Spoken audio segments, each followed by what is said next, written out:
está abocado el día de hoy es al diseño de una base de datos. Ustedes hoy van a aprender a hacer un correcto diseño de una base de datos.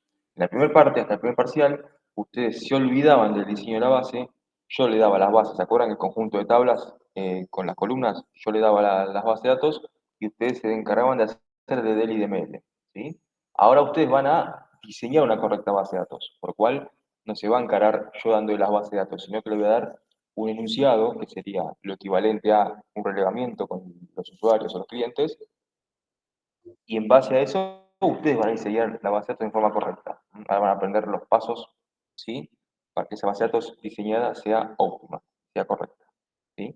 Van a aprender a que no se crean tablas por crear y no se tiran columnas hacia el tuntum. Ya van a ver que si creamos columnas sin analizar en una tabla, van a ver los problemas que se producen, ¿sí? Entonces, va a estar abocado, lo que vamos a ver hoy es el correcto diseño de una base de datos, ¿sí? A eso apunta los dos temas de hoy. Vamos a ver dos temas.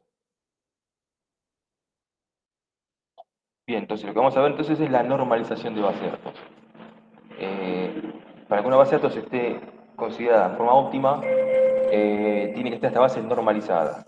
Ya van a ver qué es la normalización, que son tres formas normales, cada una de las formas normales valida algo puntual, y si cada objeto de la base de datos está hasta la tercera forma normal, se va a considerar que la base está óptima, ¿sí? De eso se trata la normalización, de optimizar las tablas. ¿Sí? Bien, arrancamos a ver, chicos.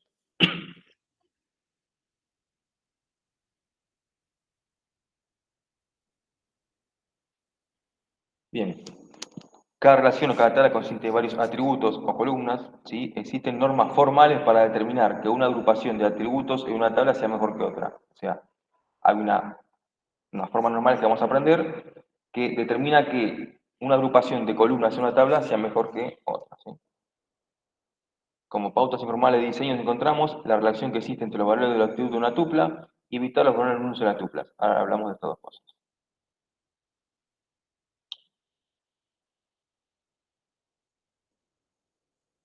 Bien, el significado de los atributos en una relación.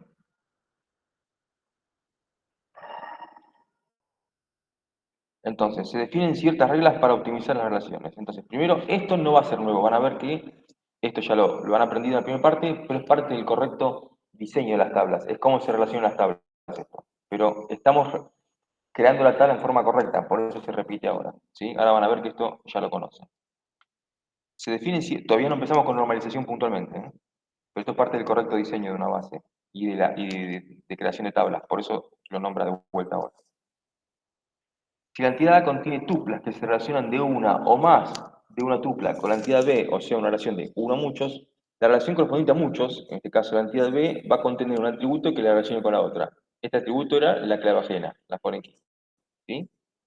Ejemplo, tenemos una tabla de relación que contiene datos de las provincias disponibles para seguir una convención laboral. Por otro lado, la tabla contiene todos los becados que concurren a dicha convención. Esto indica en la relación que, si yo tengo la entidad provincias, código de descripción, la entidad becados, si yo hago la pregunta de forma bidireccional, ¿sí? A una provincia concurren muchos becados, una relación de uno a muchos para acá. Y al revés, siempre partiendo por unidad, un becado concurre a una sola provincia. Entonces tengo una relación de uno a muchos para acá y de uno a uno para acá. Entonces del lado de muchos iba la columna de clave ajena, ¿eh? Esto ya lo han conocido. Esta columna es foreign key, haciendo referencia a esta columna de esta tabla. Esto es el correcto diseño de una tabla, saber dónde va la columna de clave ajena. Por eso lo repito ahora, porque están diseñando la tabla en forma correcta. Aprendieron esta columna, ahora lo que van a analizar es la tabla completa, que esté bien normalizada. ¿Se entiende? Pero acá estamos repasando cómo se relacionan las tablas, ¿sí? No hizo falta la creación de una tercera tabla, ya que la vinculación se produce cuando se agrega en la entidad B el atributo código de provincia y cuál es clave ajena referenciando la entidad A. Claro, esto, ¿no, chicos? Sí, ¿no? Sí, Es sí. otro ejemplo, pero de lo que ya vimos. Bien. Ahora vamos al segundo caso al revés, donde la entidad A es el hijo y la B es el padre, pero siempre lo mismo, o sea, antes la entidad A era el padre y la entidad B el hijo. Si es al revés, este es el hijo y este es el padre, pero ahora va a ir del lado de la entidad A, del lado del hijo. O sea, siempre la columna de clave ajena acompaña a la columna del hijo, ¿sí? Por eso es el mismo caso anterior, pero al revés, ¿sí? Si la entidad contiene más de una tupla que se relaciona con tuplas de la entidad B de a una, o sea, una relación de muchos a uno, sucede lo mismo que el caso anterior. En la relación de muchos, pero en este caso va a ser la entidad A, no la B, contiene un valor que la relaciona con la otra. Ejemplo, una tal relación que contiene los datos de los empleados y por otro lado tenemos las gerencias o departamentos de la empresa. Entonces, un empleado pertenece a una gerencia, ¿sí? Relación de uno a uno para acá. De revés, a una gerencia puede pertenecer muchos empleados. Una gerencia, muchos empleados. Como tengo de uno a uno para acá y uno a mucho para acá, ¿sí? Siempre acompaña la columna que la va ajena de la tabla de muchos, del hijo, ¿sí? No es que sea regla que sea del lado B, no. Puede ser B o A dependiendo de cómo estén las tablas, ¿sí? En este caso tampoco hizo falta la creación de tercera tabla, ya que la vinculación se produce cuando se agrega en la entidad A el atributo I de gerencia, el cual es clave ajena haciendo referencia a la entidad B, ¿sí? El empleado fulanito pertenece a tal gerencia, etc. ¿Sí? El mismo caso que anterior, pero al revés. Y ahora vamos al caso de cuando da muchos a muchos, y ahí creaba la tercera tabla. El otro ejemplo, el que falta. El tercer caso, entonces, si la entidad A contiene más de una tupla que se relaciona con más de la tupla de la entidad B, o sea, de uno a muchos y uno a muchos, esto me da de muchos a muchos, se justifica la creación de tercera tabla que interrelaciona entre los dos. Ejemplo, este ejemplo ya lo habíamos visto, con la entidad A pacientes que contiene más de una tupla que se relaciona con más de una tupla de la entidad B medicamentos. Son una relación de muchos a muchos. Entonces, recuerden, ¿por qué? Porque yo tengo un paciente consume muchos medicamentos y un medicamento puede ser consumido por muchos pacientes. Entonces, como tengo de uno a mucho para acá y de uno a mucho para acá, tenía una relación de muchos a muchos y la columna de foreign key no va ni acá ni acá.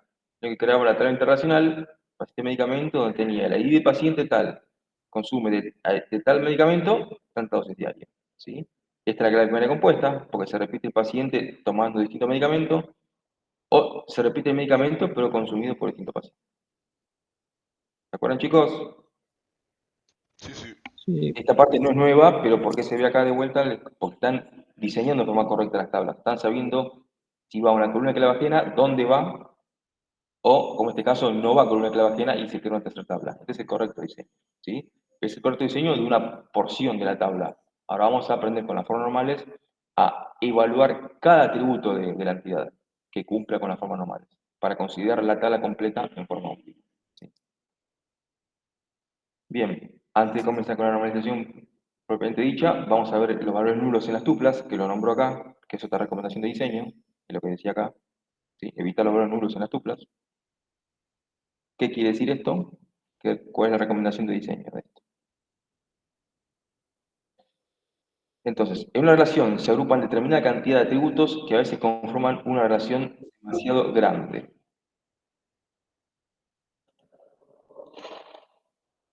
Si hubiera atributos que no se aplican a la mayoría de las tuplas de esta relación, aparecerá un gran número de nulos. Por eso se trata de evitar incluir en una relación atributos cuyos valores puedan ser nulos y existir que sean su minoría.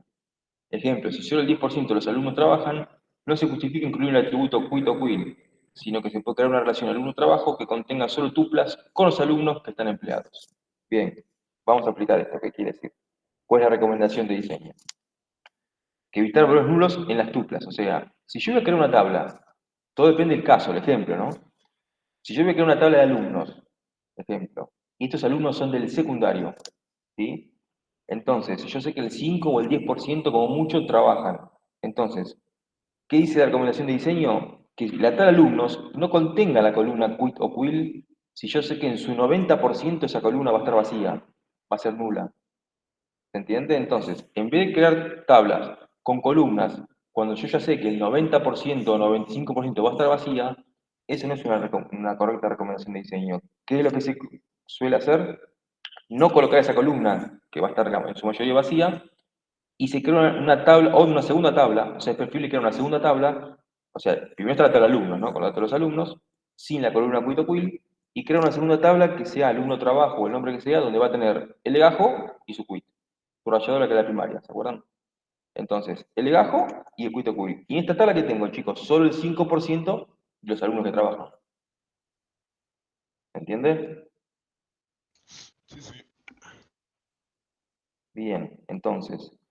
Pero nunca es regla eso, porque si estamos hablando de alumnos, que estamos hablando de alumnos de la facultad, como en el caso de ustedes, que capaz que ahora, no capaz ustedes de la mañana, pero de la noche ya son más los que trabajan, entonces ahí sí, si trabaja un 50% y 50% no, ahí sí conviene la tabla de alumnos, colocar la columna quit o quil, que acepte nulos, por supuesto, por la gente que no trabaja, ¿no?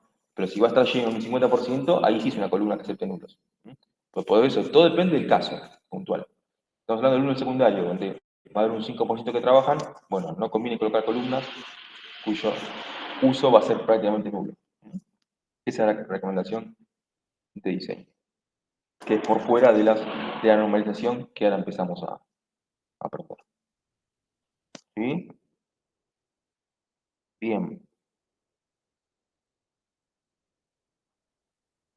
Empezamos con la definición de formas normales, que es normalizar, y vamos a ver cada una de las tres formas normales con ejemplos, para optimizar las tablas. Edgar Code, bueno, fue quien lo crea, ¿no? Propuso tres formas normales, la cual se conoce como primera forma normal, segunda forma normal y tercera forma normal. Todas estas formas se definen bajo la restricción de una relación. La normalización de los datos, ¿qué quiere decir normalizar? Después hay tres formas normales, pero el concepto de normalización es lo mismo para cada una de las tres formas normales. La normalización de datos consiste en descomponer las relaciones es sinónimo de tablas, ¿eh? Distribuyendo sus atributos o columnas en relaciones más pequeñas, satisfaciendo un cierto conjunto de restricciones. O sea que es el proceso de producción de grupos óptimos de atributos en las relaciones. Entonces, ¿qué es normalizar? Es el proceso de producción de grupos óptimos de qué? De columnas en las tablas. O sea, yo tengo que, para normalizar, tengo que crear grupos óptimos de columnas en las tablas. Y cuando no haya grupos óptimos de columnas en las tablas, o sea, cuando esa tabla no esté o en la primera o en la segunda o en la tercera forma normal, que ahora vamos a ver, ¿qué tengo que hacer para arreglar esa tabla que no está normalizada? Tengo que descomponer esa tabla, ¿sí? Y tengo que distribuir los atributos, o sea, los atributos o columnas que me están en el problema, por el cual no está en esa normalización, tengo que sacarla de esa entidad y llevarla a otra entidad, para que la tabla me quede normalizada. Ahora vamos a ver que hay tres formas normales y cada forma normal valida una cosa distinta. Pero las tres estoy haciendo lo mismo. Estoy creando grupos óptimos de columnas en las tablas. Cuando esa normalización, ya sea la primera, segunda o tercera, no se cumpla, lo que tengo que hacer para arreglarlo es descomponer esa relación y los atributos que me causan el problema hacia otra entidad. Puede ser una entidad que ya existe o una entidad nueva. ¿Sí? Ese es el concepto de normalizar. Ahora vemos en cada uno, lo hacemos en cada una de las tres formas normales, porque cada una valida algo distinto. ¿Sí, chicos? Sí, sí. Bien, ventaja de llevar las relaciones hasta la tercera forma normal, que se evitan anomalías o problemas en la inserción, borrado y modificación, que ya vamos a ver problemas y cómo los arreglamos. ¿Sí? Se facilita la extensión, o sea que si en un futuro se llevan a cabo ampliaciones en la base, se van a tener menos cambio que hacer en la estructura de la base de datos. ¿Sí? Entonces, ahora ahora que prendan la normalización, van a ver que si ustedes eh, las tablas están bien normalizadas, ¿sí? Cuando haya que hacer un cambio en la estructura de la tabla, van a tener que hacer menos cambios que si no estuvieran normalizadas. Ahora lo vemos con los ejemplos de forma normal. Bien, entonces empezamos a validar ahora las tres formas normales. La primera, la segunda y la tercera forma normal. A ver qué valida cada una de ellas. ¿Qué valida o controla la primera forma normal, chicos? Una relación está en primera forma normal si y solo si todos sus dominios subyacentes contienen solo valores atómicos. ¿Qué quiere decir con esta versión técnica? Quiere decir, significa la eliminación de grupos repetitivos. Entonces yo tengo que evitar, para que una tabla esté en primera forma normal, tengo que evitar que lo que haya sea evitar los grupos repetitivos, o sea que los datos no se me repitan. ¿Sí? Vamos a ver un ejemplo mal hecho y cómo lo arreglamos. ¿Qué pasa si yo creo una tabla que se llama empleados y tiro estas columnas y no analizo nada? Y yo empiezo a meter datos en la tabla. ¿Qué pasaría? Si yo creo que cada empleado, si tiro la columna legajo, nombre, código de idioma, nombre de idioma, nivel de idioma que sabe y sección o gerencia en la que trabaja. ¿Qué pasa si yo creo esta tabla? No analizo nada, no normalizo y que arranquen a llenarla. ¿Qué problema tengo acá, chicos? El empleado 120, Juancito, como sabe inglés nada más, no pasa nada. Pero ¿qué pasa con el empleado Josecito? Josecito sabe portugués e italiano.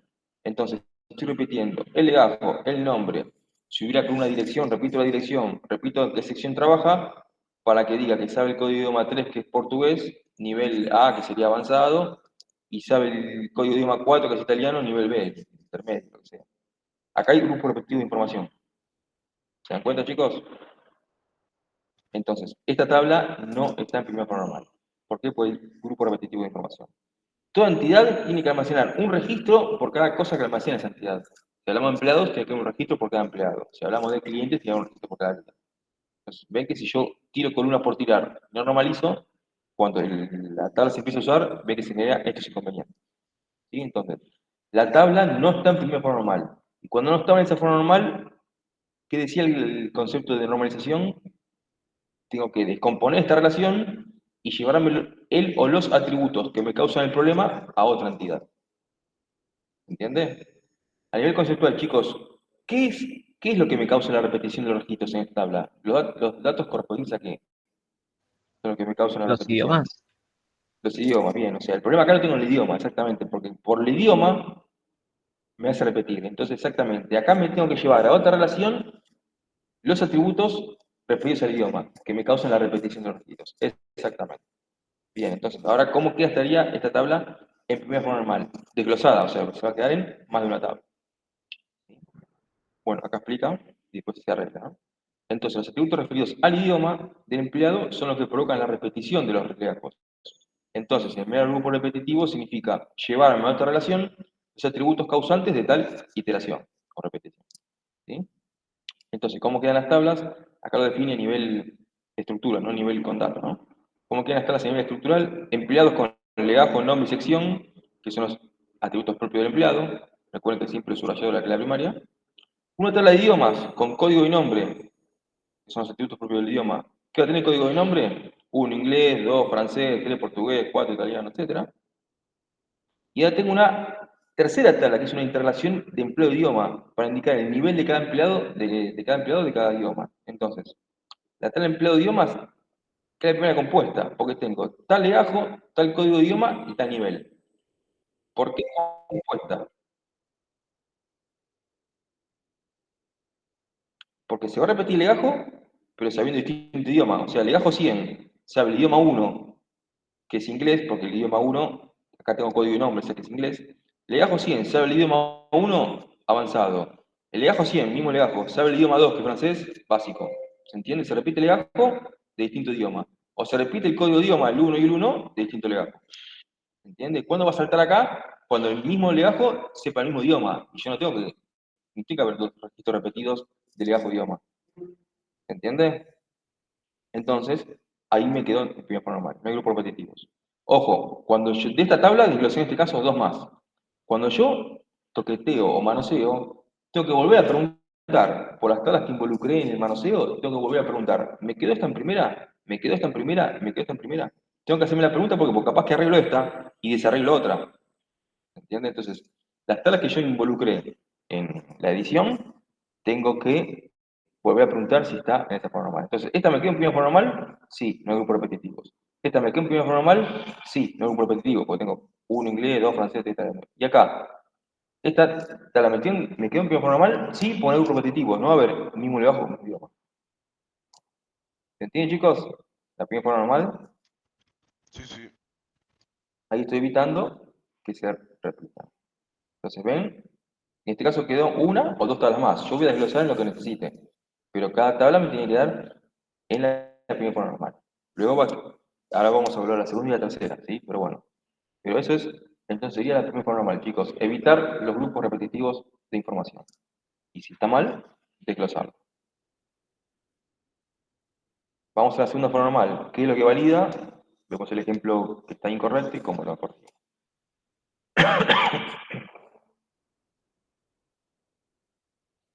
Entonces, una oración está en segunda forma normal, sí o sí está en primera, o sea, para que esté, cada forma normal es complementaria de la anterior, chicos. O sea, para que esté en segunda, primero tiene que estar en primera, para que esté en segunda.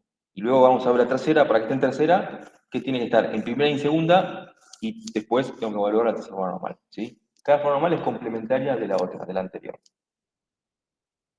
Bien, entonces, una oración está en segunda forma normal, sí, solo si está en primera, y qué es lo que valía esta puntualmente, y todos los atributos no clave tienen dependencia funcional completa con la clave primaria, no existen dependencias parciales. Bien, antes de ver los ejemplos, que está mal y que está bien, fíjense qué es lo que tengo que preguntar yo, chicos, qué es lo que tengo que averiguar. Voy acá al pizarroncito, después subrayo esto, ahora vemos esto doble. Vamos a suponer que tengo, ahí ven, una clave primaria y uno, dos, tres, cuatro atributos no claves, ¿sí? Que están separados con coma, ¿sí? Entonces, ¿qué valía la segunda forma normal, chicos? Que cada atributo no clave tenga dependencia funcional completa con toda la clave primaria, ¿sí? Que dependa de la clave primaria. O sea, ¿qué pregunta me tengo que hacer? Que este atributo no clave dependa de este, que este atributo no clave dependa de este, que este atributo no clave dependa de este y que este atributo no clave dependa de este. Si todos los atributos no clave dependen de su clave primaria, entonces la tabla está en segunda forma normal. ¿Sí? Me tengo que hacer tanta cantidad de preguntas como atributos no clave tengan la tabla. ¿Se entiende? Ahora vamos al ejemplo. ¿Se entiende conceptualmente lo que tengo que preguntar? Sí, sí.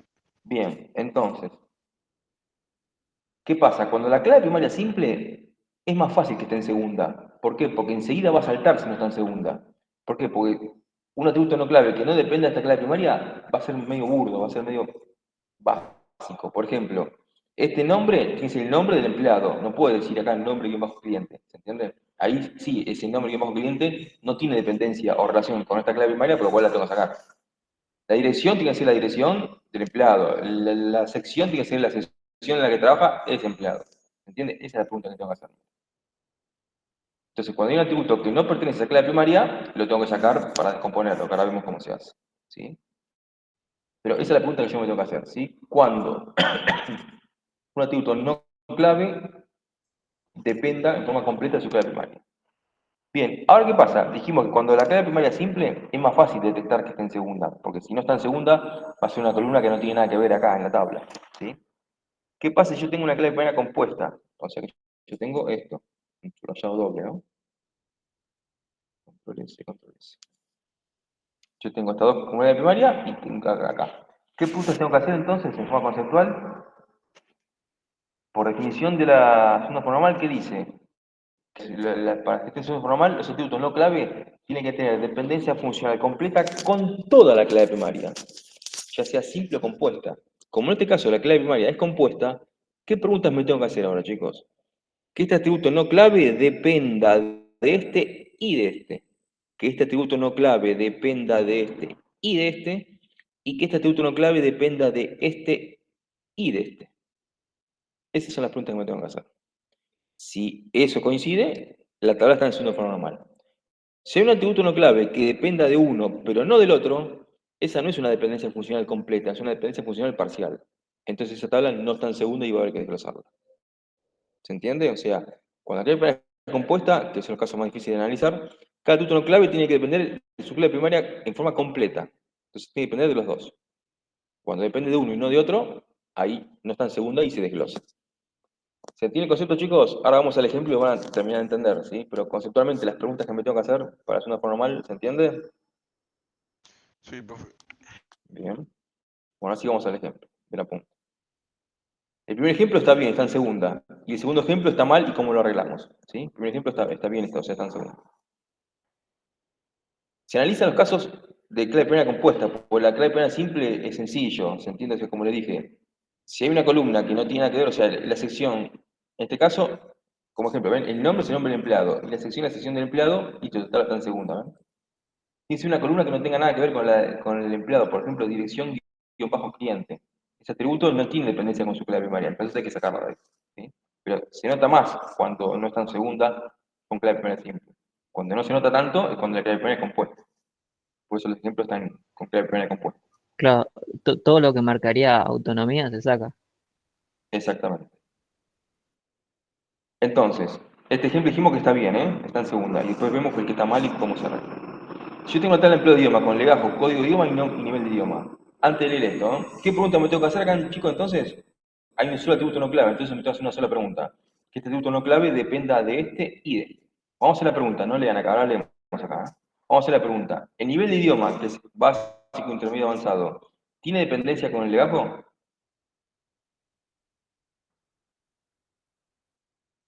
Sí, Sí, pues el nivel avanzado que sabe ese empleado. ¿Y ese nivel avanzado depende del código de idioma?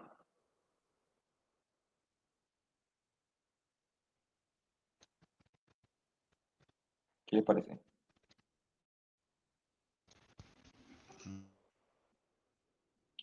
Sin miedo, ¿eh? ¿Qué les dije antes, chicos? Que esta estaba en segunda, o sea que sí. El nivel de idioma depende del código, porque puede ser el idioma avanzado de ese código, o sea, es avanzado.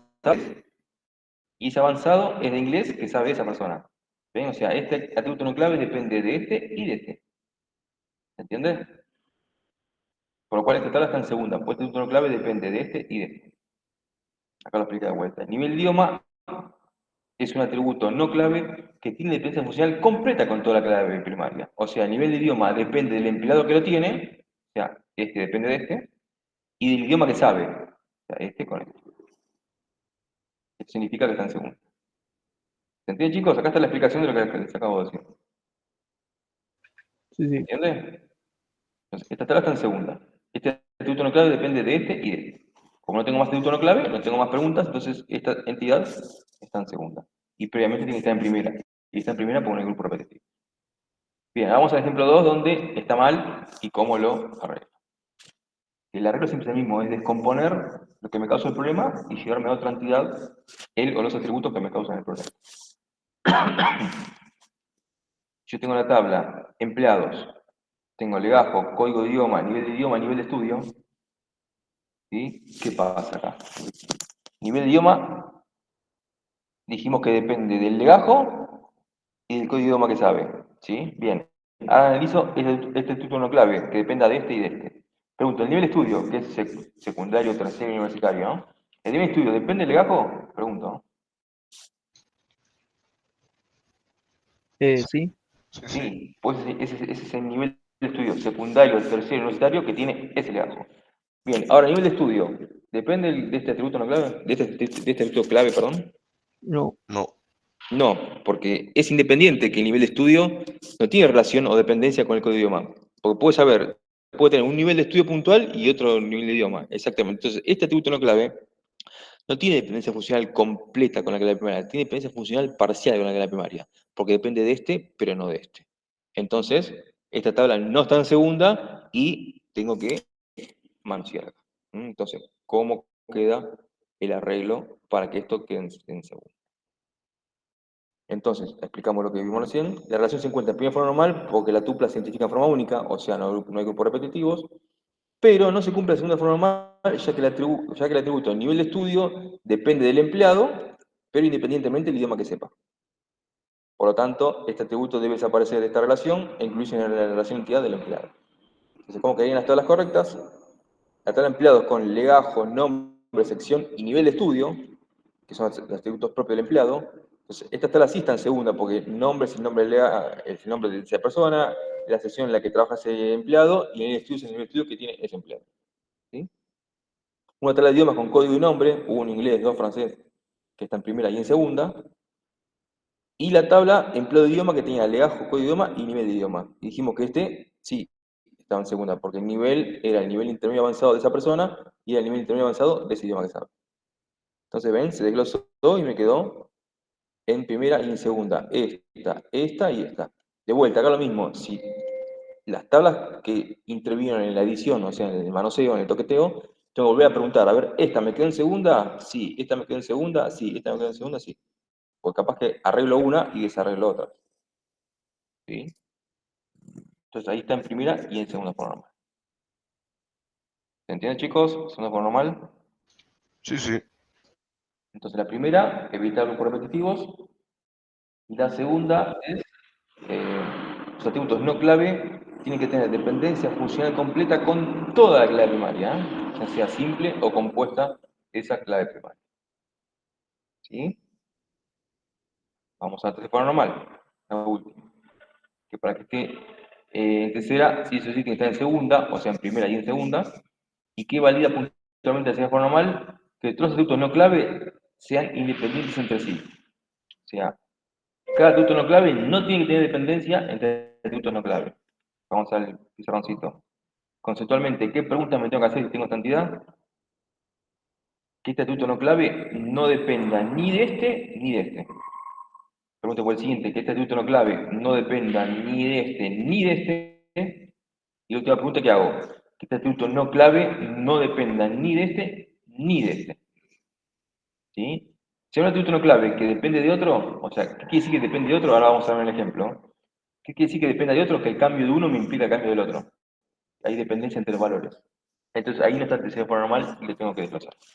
¿Mm? Esa apuesta se tiene que hacer entonces, chicos, para la tercera forma normal.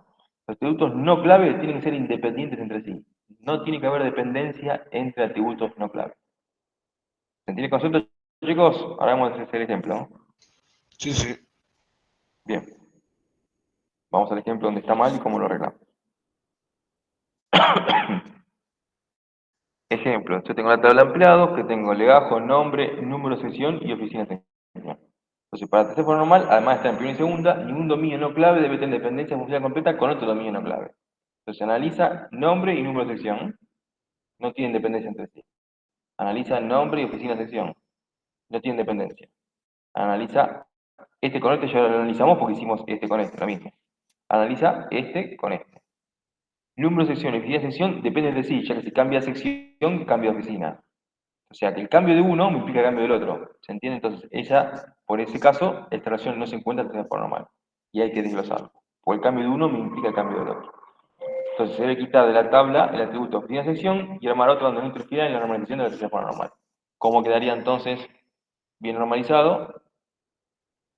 Quedaría en el legajo, el nombre y el número de sección. Y este atributo no clave no dependía de este, ven, está en tercera, está en segunda porque este depende de este y este depende de este, y está en primera porque no hay grupos repetitivos. Y están las secciones con número de sección y su oficina. Cada sección con su oficina. Sección, oficina, sección, oficina.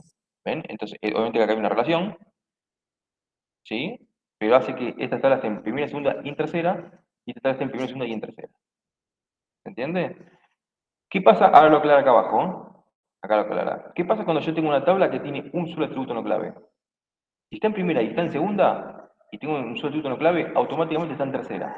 ¿Por qué? Porque tengo un solo atributo no clave y no tengo un segundo atributo no clave con cuál compararlo, si depende o no depende. ¿Entiendes? Entonces, cuando una tabla está en primera y segunda y tengo una sola atributo no clave, automáticamente está en tercera, sin hacer preguntas, porque no tengo una pregunta para hacer.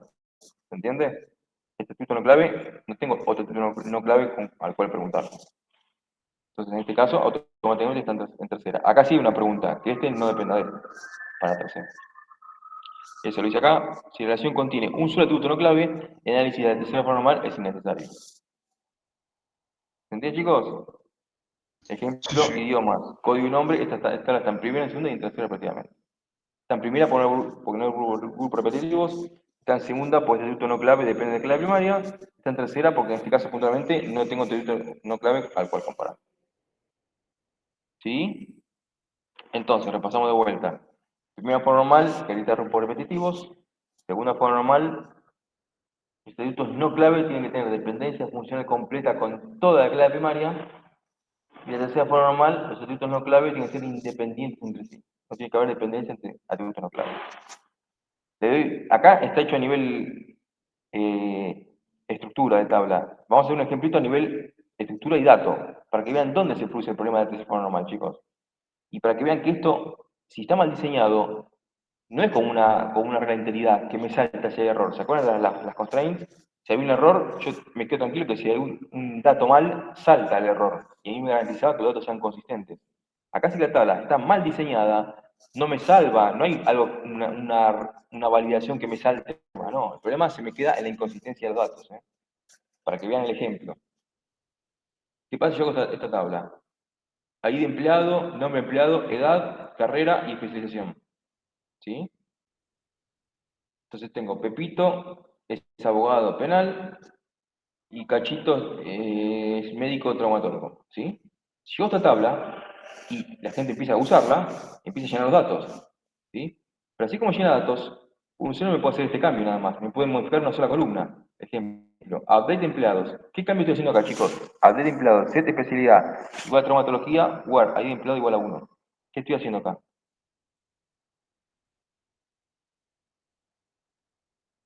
¿Qué estoy haciendo acá? Con un simple update, chicos. Esto me lo tienen que decir, pero de taquito, a esta Le, altura del partido. le estás cambiando la especialización al empleado 1. Exactamente, le estoy poniendo traumatología acá. Entonces, esta update me lo permite, porque vamos a hacer el ejemplo de que el usuario tiene permiso de update sobre esta tabla, ¿no? Ya vamos a hablar del tema de permisos. Pero suponiendo que tengan permisos, como esta tabla está diseñada de esta forma, un usuario puede hacer un update de una columna sola. No tiene por qué hacer un update de dos columnas, obligatoriamente. Entonces, el usuario hace esto, ¿y qué me queda? Un abogado traumatólogo, ¿ven? O sea, te rompe los huesos con el Código Civil, ¿ven? O sea, te queda algo inconsistente. Y ven que no hay nada que salte del error, te quedó el dato mal. ¿Ven? Que acá no es como una constraint que a mí me salta el error y la información queda consistente. No, acá por estar mal diseñada la tabla, ¿sí? ¿Y por qué está mal acá? Porque esta tabla no está en tercera forma normal, porque este atributo no clave depende de este. No son independientes entre sí. ¿Ven? Como acá uno depende del otro, cuando cambia uno, me hace cambiar el otro. O viceversa, cuando cambia este, me hace cambiar este. Porque si cambia la especialización, tiene que cambiar la carrera. Entonces, un usuario me puede hacer un update tranquilamente de una columna o de otra. Y ahí me deja la inconsistencia de los datos. ¿Entiende? ¿Qué tendría que hacer yo acá? Darle un manual de buenos usos para el usuario. Si por favor me cambié la carrera, por favor también cambié la especialización. No, eso está porque está mal diseñada la base. ¿Entiendes? No puedo decir al usuario, si me cambié esta columna, por favor cambiame la otra. Eso tiene que ser totalmente independiente. Ven acá, acá lo ven el ejemplo a nivel dato, ¿y dónde está el problema? Y ven que no hay nada que a mí me salte el error. No, por está mal diseñada la tabla, me pasan estas cosas. ¿Se entiende? Sí, sí. Bien, ahí tienen otro ejemplo de por qué no está en tercera y visto con datos también, ¿no? Porque acá en el apunte estaba a nivel de estructura.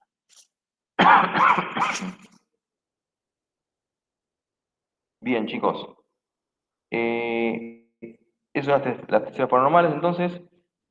Ahora no se pueden ejercitar. Vamos a ver el tema siguiente, que es también parte del diseño de una base de datos, y después se ejercitan todos juntos.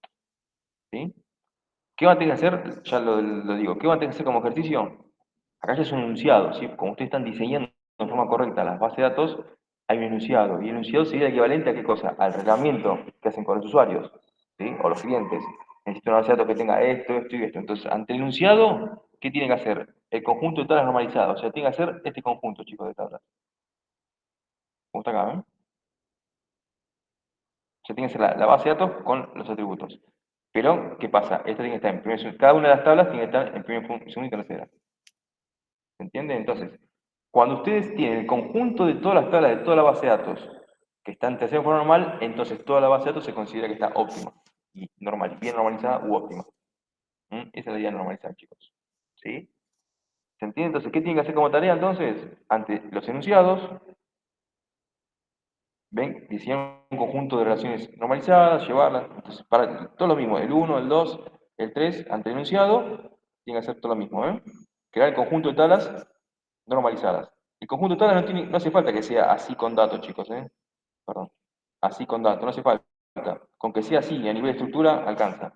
Pero una tabla bajo la otra, ¿no? Empleados, con los atributos, abajo, no sé, clientes, pedidos, ¿se entiende? Pero cada una de ellas tiene que estar normalizada, para que sea normal. ¿Se entiende, chicos? Lo que van a tener que hacer. Sí, sí. Bien. Y el último ejercicio, que es el 4, ante esta entidad, pregunte si está en primera, segunda y tercera. Si está, está, y si no está, ¿por qué no está? Y arreglar la tabla, ¿no? Estos son los ejercicios que van a hacer, pero después se ejercitan todos juntos. Vemos el tema siguiente, que también es parte de normalización, perdón, parte del correcto diseño de una base de datos, y luego ejercitan todos juntos. La normalización y el tema. ¿Sí? Bien. ¿Alguna duda de normalización, chicos? Las tres fueron normales para que una base sea óptima. Cada tabla de la base tiene que estar normalizada, siempre, para que se considere la base de forma óptima y evite esas anomalías, esos problemas que vimos recién. Bien, Vamos a ver ahora, que es parte también del diseño de una base de datos, lo que se denomina el modelado semántico, o sea, el diagrama de entidad de relación, el DER, que es la abreviación de diagrama de entidad de relación. El DER es como si fuera el mapa de una base de datos y es parte del diseño de una base de datos, ¿sí? Cuando yo diseño una base de datos, hago las dos cosas. Hago el DER, que es lo que vamos a ver ahora, y también hago las tablas normalizadas, ¿sí? O sea, las tablas en forma object. ¿Sí? Eso es lo que vamos a ver. Entonces ahora el DER, que es el diagrama de entidad de relación, ¿sí? Que es el mapa, ¿sí? De la base de datos. Antes de empezar con el modelado de datos puntualmente, vemos el ciclo de vida de una base de datos, ¿sí? Que tenemos la definición del sistema. Esta etapa es la etapa de reglamento con los usuarios. Como les dije, la primera etapa es, me junto con los usuarios o los clientes, donde me dicen, necesito una base de datos que tenga esta información, esta, ¿sí? Leemos entonces. Esta etapa se define el alcance del sistema de base de datos. ¿Qué quiere decir alcance, chicos? El alcance de la base de datos quiere decir qué es lo que va a estar de la base de datos para adentro, o sea, qué es lo que va a almacenar la base de datos, y qué es lo que va a quedar por fuera, o sea, qué es lo que no se va a almacenar en la base de datos. Eso quiere decir el alcance. El límite entre lo que va adentro y lo que no va adentro. ¿Qué usuarios se van a utilizar en la misma y sus explicaciones generales y específicas? Durante la colección y análisis de los requerimientos, que es esta etapa, los diseñadores mantienen entrevistas con los usuarios de la base de datos para poder interpretar y documentar necesidades en lo que respecta a requerimiento de información, ¿sí? En paralelo con esto, se especificarán los requerimientos funcionales, o sea, las necesidades del usuario con respecto a las transacciones que van a realizar, incluyendo la obtención de datos y su expresión. O sea, todo el análisis de requerimientos es el reglamento del usuario de qué necesitan que contenga esta base de datos y demás. ¿Mm? Y la cardinalidad, esa cardinalidad se la van a decir los usuarios. Por ejemplo, que un empleado, las que son obvias, no hace falta preguntar a los clientes, ¿sí? Como dijimos, no sé, que una gerencia haya muchos empleados, eso es obvio que va a ser así. Pero hay cosas que hay ambigüedades, por ejemplo, que un cliente envíe un producto solo o más de un producto. Esas, cuando los dos casos pueden ser reales en la práctica, eso se los tiene que decir el cliente. Un cliente va a poder enviar un producto solo o más de un producto. ¿Se entiende? Ustedes, con preguntar eso, ustedes van a saber la relación entre tablas, si es de uno a uno, de uno a muchos. ¿Se entiende? Esas cosas salen en el requerimiento, en el análisis de requerimiento, en la entrevista con los usuarios, en la etapa uno del proceso de diseño de una base de datos. ¿Sí? Una vez que se hace el reglamento, viene la etapa del diseño de la base de datos, que estamos parados explicando el punto 2 de todo el ciclo de vida de una base de datos, la etapa del diseño. Se confecciona un diseño completo, lógico y físico del sistema de base de datos en un motor de datos elegido. Entonces, ¿por qué ese diseño lógico y físico, chicos? Nosotros estamos parados en diseño y puntualmente en diseño lógico. El diseño lógico lo componen esas dos cosas que acabamos de ver. Uno que acabamos de ver, que es la normalización, y el otro punto que implica el diseño lógico es lo que vamos a ver ahora, que es el diagrama de entidad de relación. O sea, el DER es como si fuese el mapa de la base de datos. Ahora van a ver que se visualizan las tablas con sus relaciones y demás. Esas tablas que se visualizan en el DER, las voy a trasladar a la normalización. Entonces, el DER, el conjunto de tablas normalizadas, me implican a mí el diseño lógico de una base de datos. Yo diseñé en forma lógica de lo que relevé, hice el conjunto de tablas en el DER, con sus relaciones, en forma visual, y luego le apliqué la normalización, donde yo optimizo las tablas. ¿Y qué sería el diseño físico, chicos? Esto es lo que ya hicieron ustedes. Es físicamente, ¿dónde? En un motor, hacen con sentencias de DL, hacen los create table, pero de lo que ya diseñé en forma lógica. ¿Se entiende? Porque yo no puedo hacer el create table sin analizarlo lógicamente, o sea, sin normalizar. Porque yo no puedo hacer, mientras estoy haciendo la sentencia de create table, no puedo normalizar en el aire. ¿Se entiende? Mientras ejecuto la sentencia. ¿Por qué? Porque en el 90% le voy a errar en la creación de la tabla. ¿Se entiende? Por eso es importantísimo decir el diseño lógico primero y luego el físico.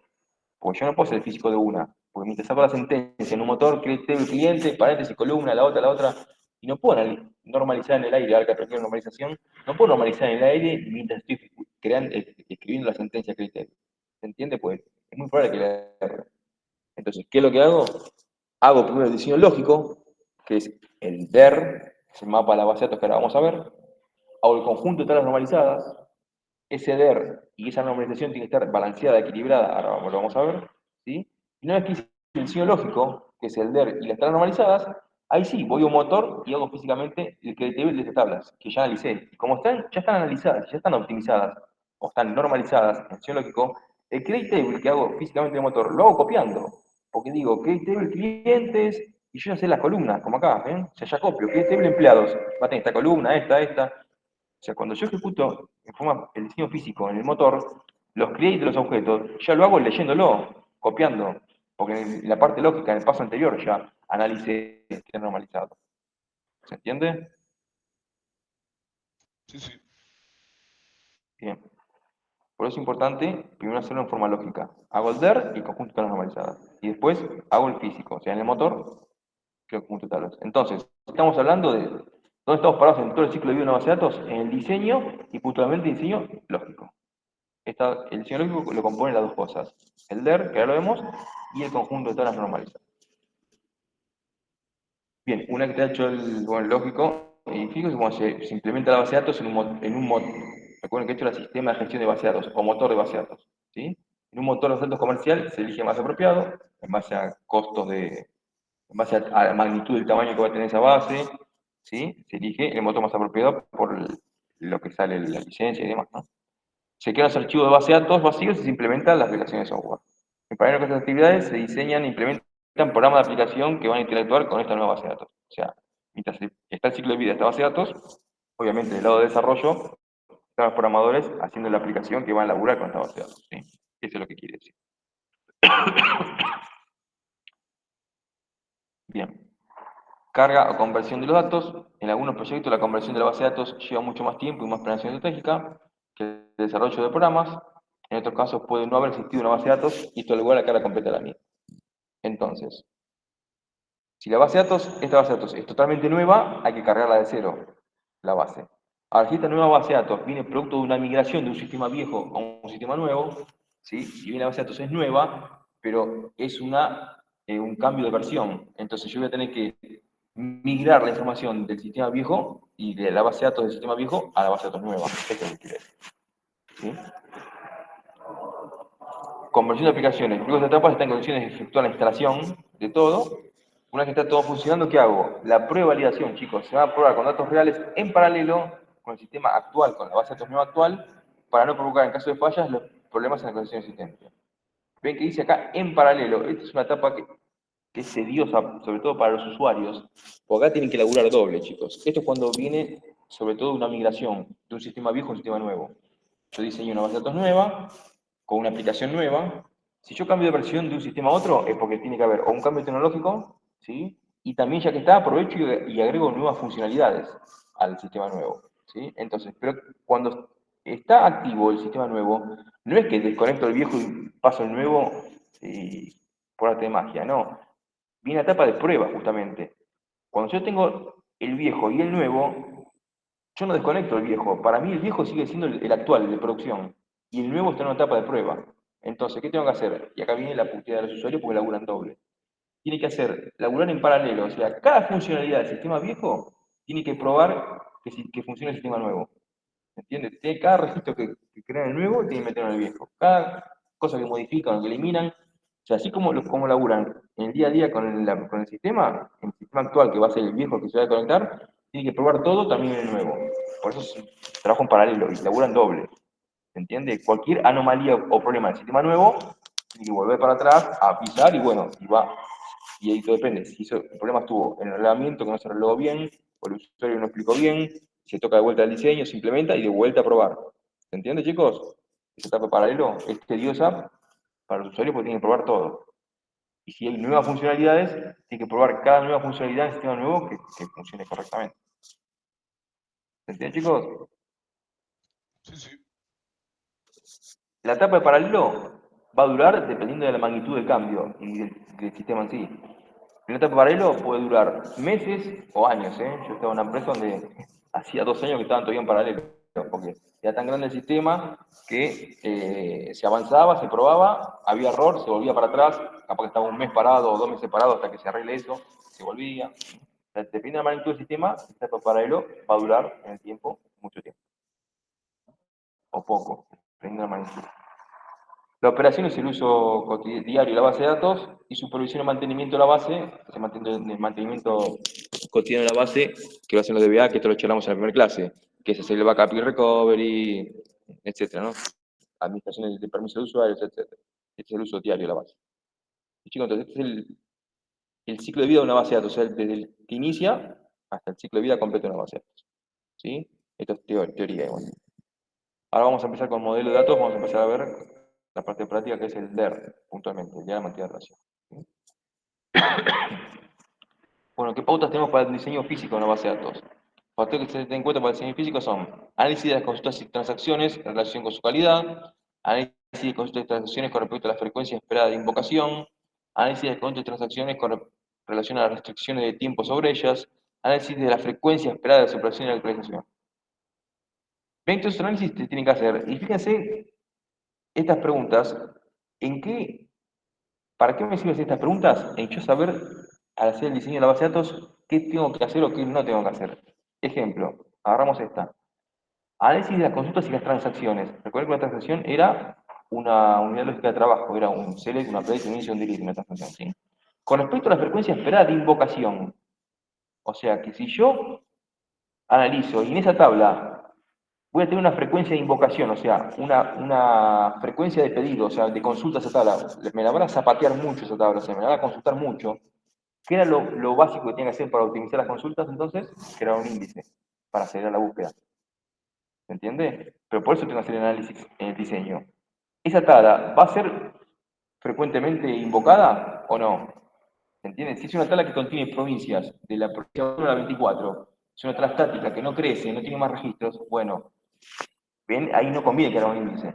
¿Se entiende? Ahora, si es una tabla que va a tener miles de registros y va a ser muy frecuentemente invocada, bueno, ahí tengo que ir pensando en la creación de índices. ¿Ven? Para eso se hacen estas zonas. ¿Se entiende, chicos? Sí, sí. Recuerden que a veces lo detecto en el momento del diseño, entonces cuando creo la tabla ya creo índices y puede ser que no me dé cuenta en el diseño, o sea, cuando analizo, puede ser que no me dé cuenta, pues yo pienso que esa tabla no va a crecer tanto y después cuando empieza a usarse la base, esa tabla crece mucho y se invoca mucho, pero ahí bueno, empieza a andar mal y recuerden que se puede crear un índice después.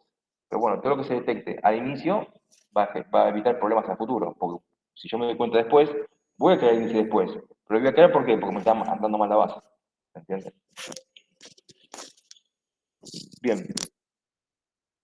Basándose en dichos factores, la pauta para el diseño de especificaciones generales consta de aplicaciones técnicas para optimizar las operaciones sobre la base de datos, prestar un cuidado especial en la organización de archivos de base de datos y la selección de los índices, como dije recién, ¿ven? Tengo que prestar atención en la selección de los índices para saber si, qué entidad se puede optimizar y qué no. La creación de índices, chicos, es el ABC, es el paso 1 para optimizar una consulta. Pero hay veces que las consultas son tan grandes, los datos son tan grandes, que por más que yo tenga índice en tablas, la consulta me sigue quedando lenta, ¿sí? Pero para eso hay técnicas para optimizar la consulta, que sería el paso 2 para optimizar la consulta, que ya eso se hace con software, que se denomina analizador de consultas, ¿sí? Esto, al hacer optimización de consultas se llama hacer tuning en la base de datos, tunearla. De hacer tuning de base de datos es optimizar consultas, justamente. Cuando yo ya tengo índices en las columnas, sí, pero la consulta me sigue quedando lenta. Entonces ahí ya requiero de un software, que son los analizadores de consulta, donde yo le tiro la consulta grande que tengo y no me da el resultado de la consulta, sino que me dice qué cosas cambiarle para que sea más óptima. O sea, yo le tiro la consulta y me dice, cambia esto por esto. ¿Se entiende? Es muy práctica, muy piola. Entonces, internamente lo resuelve por caminos más rápidos y se optimiza la consulta. ¿Se entiende? Pero ya eso es con software que son analizados de consulta. ¿Se entiende? El ABC, lo más básico, es crear un índice. Pero hay veces que con un índice no me alcanza, sigue estando lento. Entonces, porque la consulta es muy grande, entonces tengo que optimizar la consulta. ¿Se entiende, chicos? Sí, sí. Bueno, vamos ahora sí al modelo de datos. Ahora empezamos con la definición y los ejemplos de el diagrama de entidad de relación, ¿sí? El mapa de la base de datos. Bueno, entonces, es una colección de herramientas conceptuales para la descripción de datos, relaciones entre datos, semánticas de datos y descripciones de consistencia. Vemos dos modelos de datos, el modelo entidad y el modelo relacional, que es cada uno de ellos. El modelo entidad-relación es un modelo de datos de alto nivel, viene a ser el DER, ¿no? Está basado en una percepción del mundo real que consiste en una colección de objetos básicos, denominados entidades, y de relaciones entre estos objetos. O sea que en el DER se van a ver las entidades y las relaciones entre ellos. Ahora lo vemos con ejemplos igual, ¿eh? Y el modelo relacional es un modelo de menor nivel, usa una colección de tablas para representar tanto los datos como las relaciones entre los datos. Entonces, ¿qué viene a hacer esto? El diseño lógico, chicos. Esto viene a ser el DER, y esto es el conjunto de ¿qué? De tablas normalizadas. Como les dije antes, el diseño lógico lo componen el DER y las tablas normalizadas. ¿Se entiende? Es el diseño lógico que compone esos modelos. El modelo de entidad de relación, que es el DER, y el modelo relacional, que son las tablas relacionadas y normalizadas, optimizadas. Los diseñadores formulan generalmente el diseño del esquema de la base de datos modelando primero los datos en alto nivel y luego usando el modelo de entidad de relación y después traduciéndolo al modelo relacional, que es a crear las tablas con sus relaciones y normalizadas. Bien, vamos al modelo de entidad de relación entonces. El modelo, porque esto ya lo vimos recién, el modelo relacional, con la normalización, ¿sí? Vamos a aplicar este. Los diseñadores formulan generalmente el diseño del esquema de la base de datos modelando primero los datos. Lo leímos, perdón. Acá. El modelo de datos de entidad-relación está basado en la proyección del mundo real, consistente en objetos básicos llamados entidades y de relaciones entre estos objetos. Se desarrolló para facilitar el diseño de la base de datos, permitiendo la especificación de un esquema de la empresa que representa la estructura lógica y completa una base de datos. Entonces, la estructura lógica general de una base de datos se puede representar gráficamente mediante un diagrama de entidad-relación. Los diagramas son simples y claros. Bueno, hay se han propuesto varias metodologías de diseño por varios autores. Vamos a analizar dos autores de los que son los dos DER más conocidos a nivel simbología, porque lo que cambia es la simbología, pero el concepto es siempre el mismo. Son los modelos de entidad de relación de Chen y el diagrama de entidad de relación de Martin. Son los dos creadores de los modelos. Hay más, como dice ahí, hay varias metodologías de diseño, pero van a ver que van a ser la simbología más clara y la que más se utiliza en el mercado. ¿Sí? Entonces, vamos a ver en forma suelta qué elementos tiene un DER y luego los unimos en un ejemplo de un DER chico, no grande, ¿no? Bien, ¿qué elemento va a tener? El elemento principal es la entidad, que es la tabla, ¿sí? Es cualquier objeto real o abstracto que existe en un contexto determinado, que puede llegar a existir y del cual deseamos guardar información, que con posterioridad nos va a interesar recuperar. Una entidad puede ser un objeto, entonces, con existencia física, como una persona, animal, casa, etc., o un objeto con existencia abstracta, como puesto de trabajo, asignatura de clases, etc. Se representa gráficamente mediante rectángulos y su nombre se muestra en el interior. O sea, ¿cómo se va a representar una entidad con un rectángulo con el nombre adentro? ¿Sí? Tres ejemplos. ¿Qué otro elemento? Estamos viendo los elementos, ¿sí? ¿Qué elemento va a tener un DER? Los atributos, las columnas. Ahora va a ver que uno de los DER muestra atributos, el de Chen muestra atributos, el de Martin no muestra los atributos, ¿sí? Entonces, el atributo define o identifica la característica de una entidad. Cada entidad contiene distintos atributos o columnas, ¿no? Que dan información sobre esa entidad. Estos atributos pueden ser de distintos tipos, o sea, numéricos de texto, fecha, y también pueden asumir distintos valores. Entonces, ¿cómo se representa en forma gráfica en el DER? Mediante una elipse, con el nombre.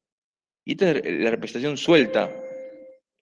Ahora vamos a ver que unido en el DER, ¿dónde va? ¿De dónde sale el atributo? De la entidad, o sea, sale acá una línea, una elipse y el nombre. Otra línea, elipse y el nombre. ¿Se entiende? Acá se está mostrando en forma suelta. Pero ahora vemos el DER en conjunto y el atributo sale de la entidad, ¿sí? Acá, de acá, de acá. Esta otra tabla, atributo, para acá, para acá, para acá. ¿Sí? Ahora lo vemos en forma completa, ¿no? Los atributos tienen distintas clasificaciones. Pueden ser de tipo simples, ejemplo el nombre del cliente. Compuestos, ejemplo dirección. Un atributo compuesto puede ser dirección porque tiene calle y número. O sea, es conceptual. En la clasificación es conceptualmente es simple, compuesta.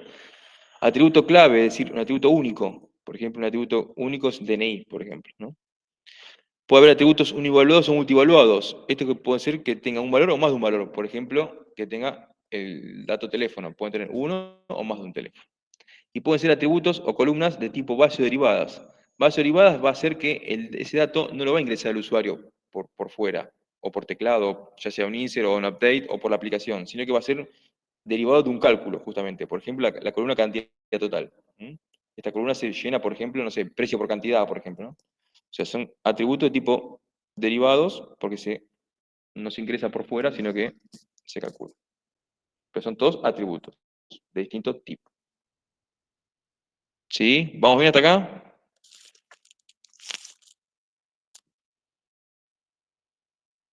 Hasta las conceptuales. Ahora vamos a ver el ejemplo del DER acá abajo, chicos.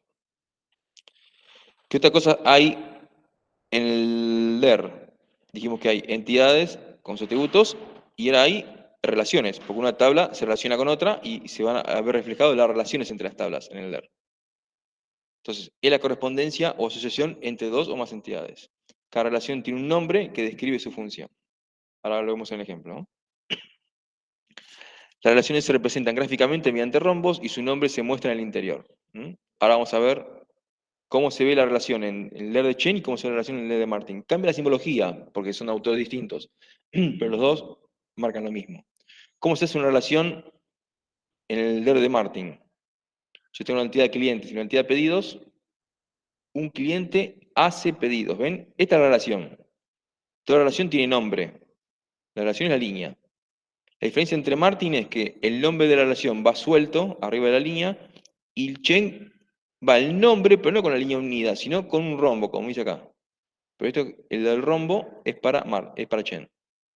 ¿Ven? Esto expresa lo mismo que esto. La diferencia de simbología nada más.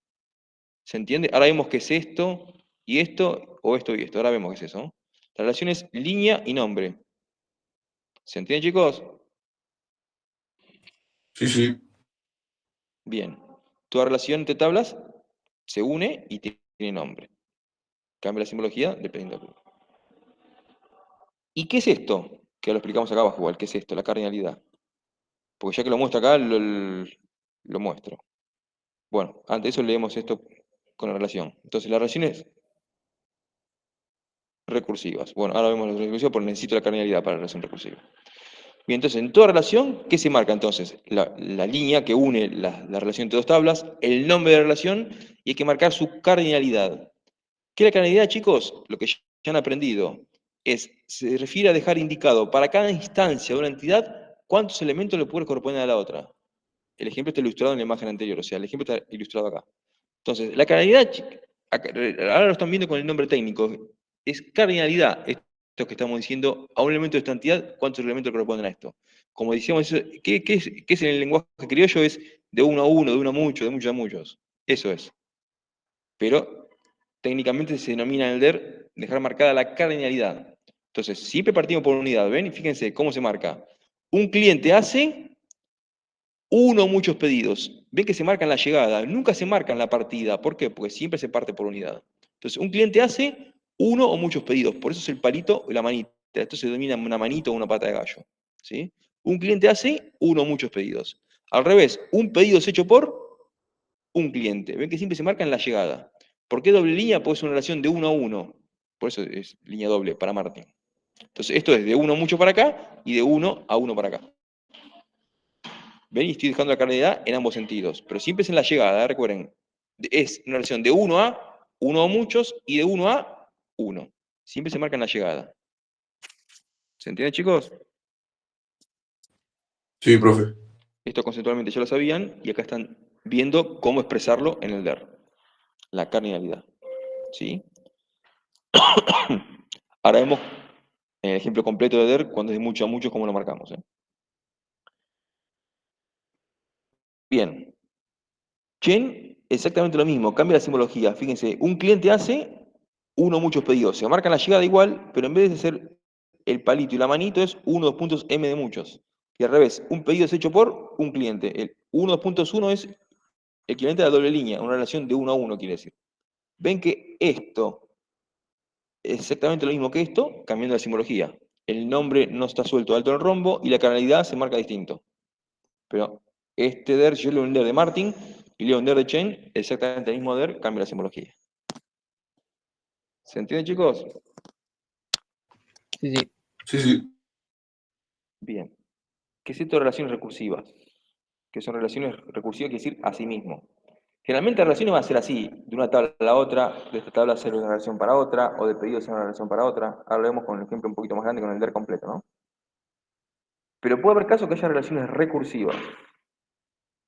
Las relaciones recursivas son relaciones binarias que conectan a una entidad consigo misma.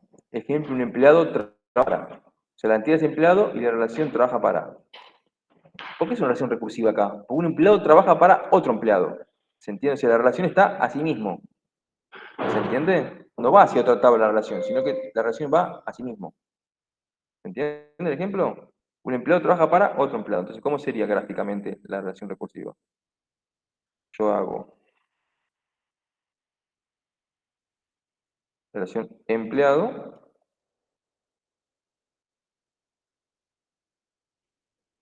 y en vez de la línea ir hacia otra entidad, otro rectángulo, es una relación recursiva. O sea que la relación sale y entra a sí mismo.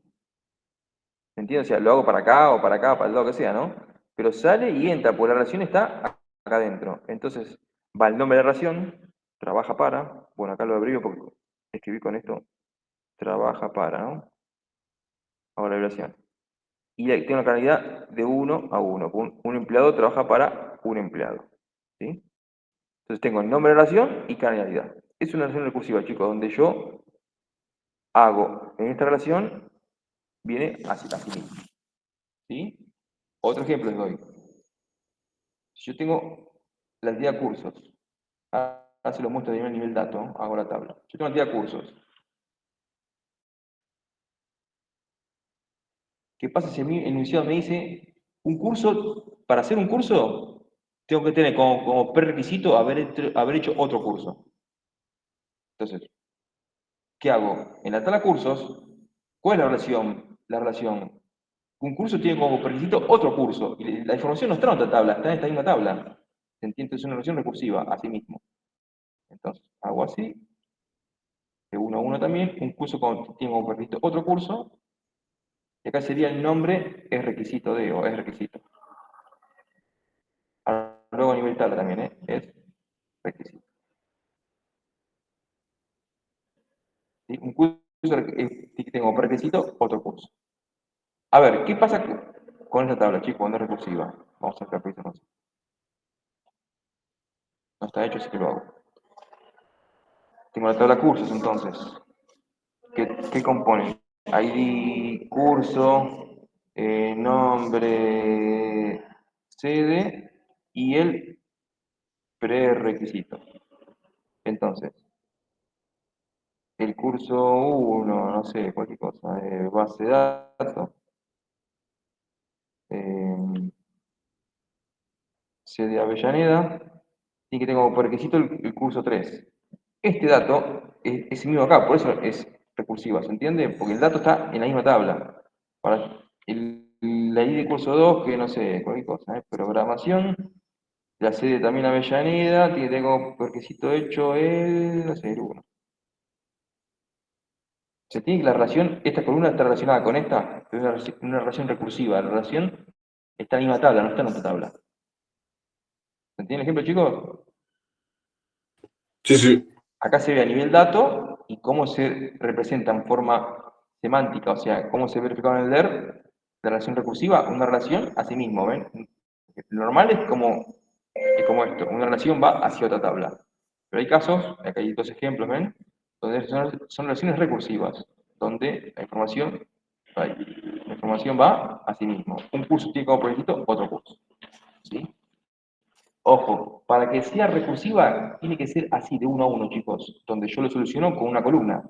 O sea, al curso tal, de nombre tal, tiene como columna prerequisito tal, porque es uno a uno. ¿Qué pasa si yo es de uno a muchos? Si un curso tiene como prerequisito muchos cursos. ¿Ustedes qué van a hacer? Van a venir acá, van a hacer el del que van a hacer. Un curso tiene como prerequisito muchos cursos, o sea que van a hacer el palito y la manito acá. ¿Me siguen? Acá. Ahí. Un curso tiene como prerequisito muchos cursos. ¿Qué problema tengo con la acción recursiva si la hago de uno a muchos? Cuando vengo a la tabla, ¿dónde tengo el problema acá? Si yo para hacer base de datos tengo como prerequisito el 3, pero capaz que para hacer programación tengo dos prerequisitos, dijimos, porque es de no muchos. Entonces, yo tengo que repetir acá. Tengo que decir que el curso 2, que es programación, que es de Avellaneda, tiene como prerequisito el 1 y el 4, por ejemplo. Entonces, ¿qué pasa con esta tabla? Si un curso tiene como prerequisito más de un curso, como este ejemplo, ¿qué pasa con esta tabla? Lo acabamos de ver con normalización, chicos. problema tengo ¿Pierde acá? la primera forma normal? Muy bien. Esta tabla no está en primer formal. ¿Por qué? Porque tengo grupo repetitivo de información. Exactamente. ¿Por qué? Porque un curso puede tener como requisito un solo curso, pero si en mi enunciado me dice, el enunciado o el reglamento con el cliente, ¿no? Me dice que un curso puede tener más de un prerequisito, ya no lo puedo hacer recursivo, no lo puedo hacer relacionar a la misma tabla. Porque si lo hago en la misma tabla, tengo este quilombo. ¿Se entiende? Entonces ahí esta tabla no está en primer formal. Por lo cual las relaciones recursivas se pueden hacer si es de uno a uno. Siempre. ¿Por qué? Porque al ser de uno a uno, lo soluciono con una columna. En este caso, acá lo soluciono con una columna. Tal curso, tal prerequisito. Tal curso, tal prerequisito. Ahí no pasa nada, no rompo ninguna regla. ¿Se entiende? No hay repetición. Pero si un curso tiene que tener más prerequisitos, ahí ya es una relación de uno a muchos, de uno a uno. Ahí tengo que crear qué cosa. Una tabla de cursos y una tabla de prerequisitos. Y va a ser de uno a muchos para acá y de uno a uno para allá. ¿Se entiende? Y de lo de muchos, la columna que la ajena. ¿Se entiende, chicos? Para que la relación sea recursiva, sí o sí tiene que ser de uno a uno, donde yo lo soluciono con una columna en la misma tabla. ¿Se entiende, chicos? Si no, rompe la primera forma normal. Muy bien. ¿Sí? Entonces la relación Sí. recursiva es una relación a sí mismo, pero tiene que ser de uno a uno.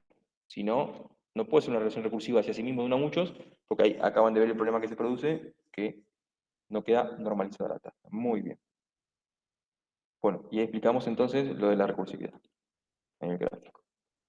La canalidad lo acabamos de explicar, entonces se refiere a dejar indicado para cada instancia una entidad cuántos elementos corresponden a la otra. ¿Eh? Y el ejemplo ilustrado en la imagen anterior. ¿Eh? Acá está la canalidad marcada. Para no repetir de vuelta el gráfico acá abajo de vuelta, ¿no? Puse esto para no repetir la imagen.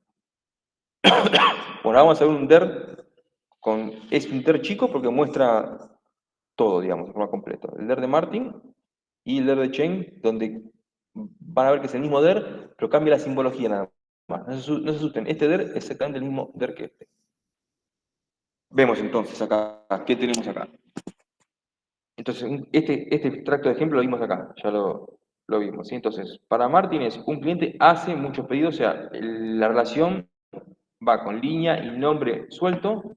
La canalidad es de uno a uno muchos y de uno a uno, lo hace con simbología de palito doble o palito y manito, ¿sí? Esto que está marcado doble se denomina entidades débiles. ¿Qué son las entidades débiles? Que son entidades que por sí solas no existen, dependen de una entidad fuerte.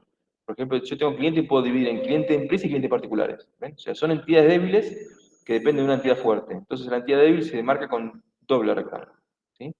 Cuando son entidades débiles, generalmente comparten los atributos de la entidad fuerte. O sea, hay columnas que se van a repetir de la entidad fuerte. ¿Sí? Eso quiere decir esto, marcado doble. Después, ¿qué otra variante tengo?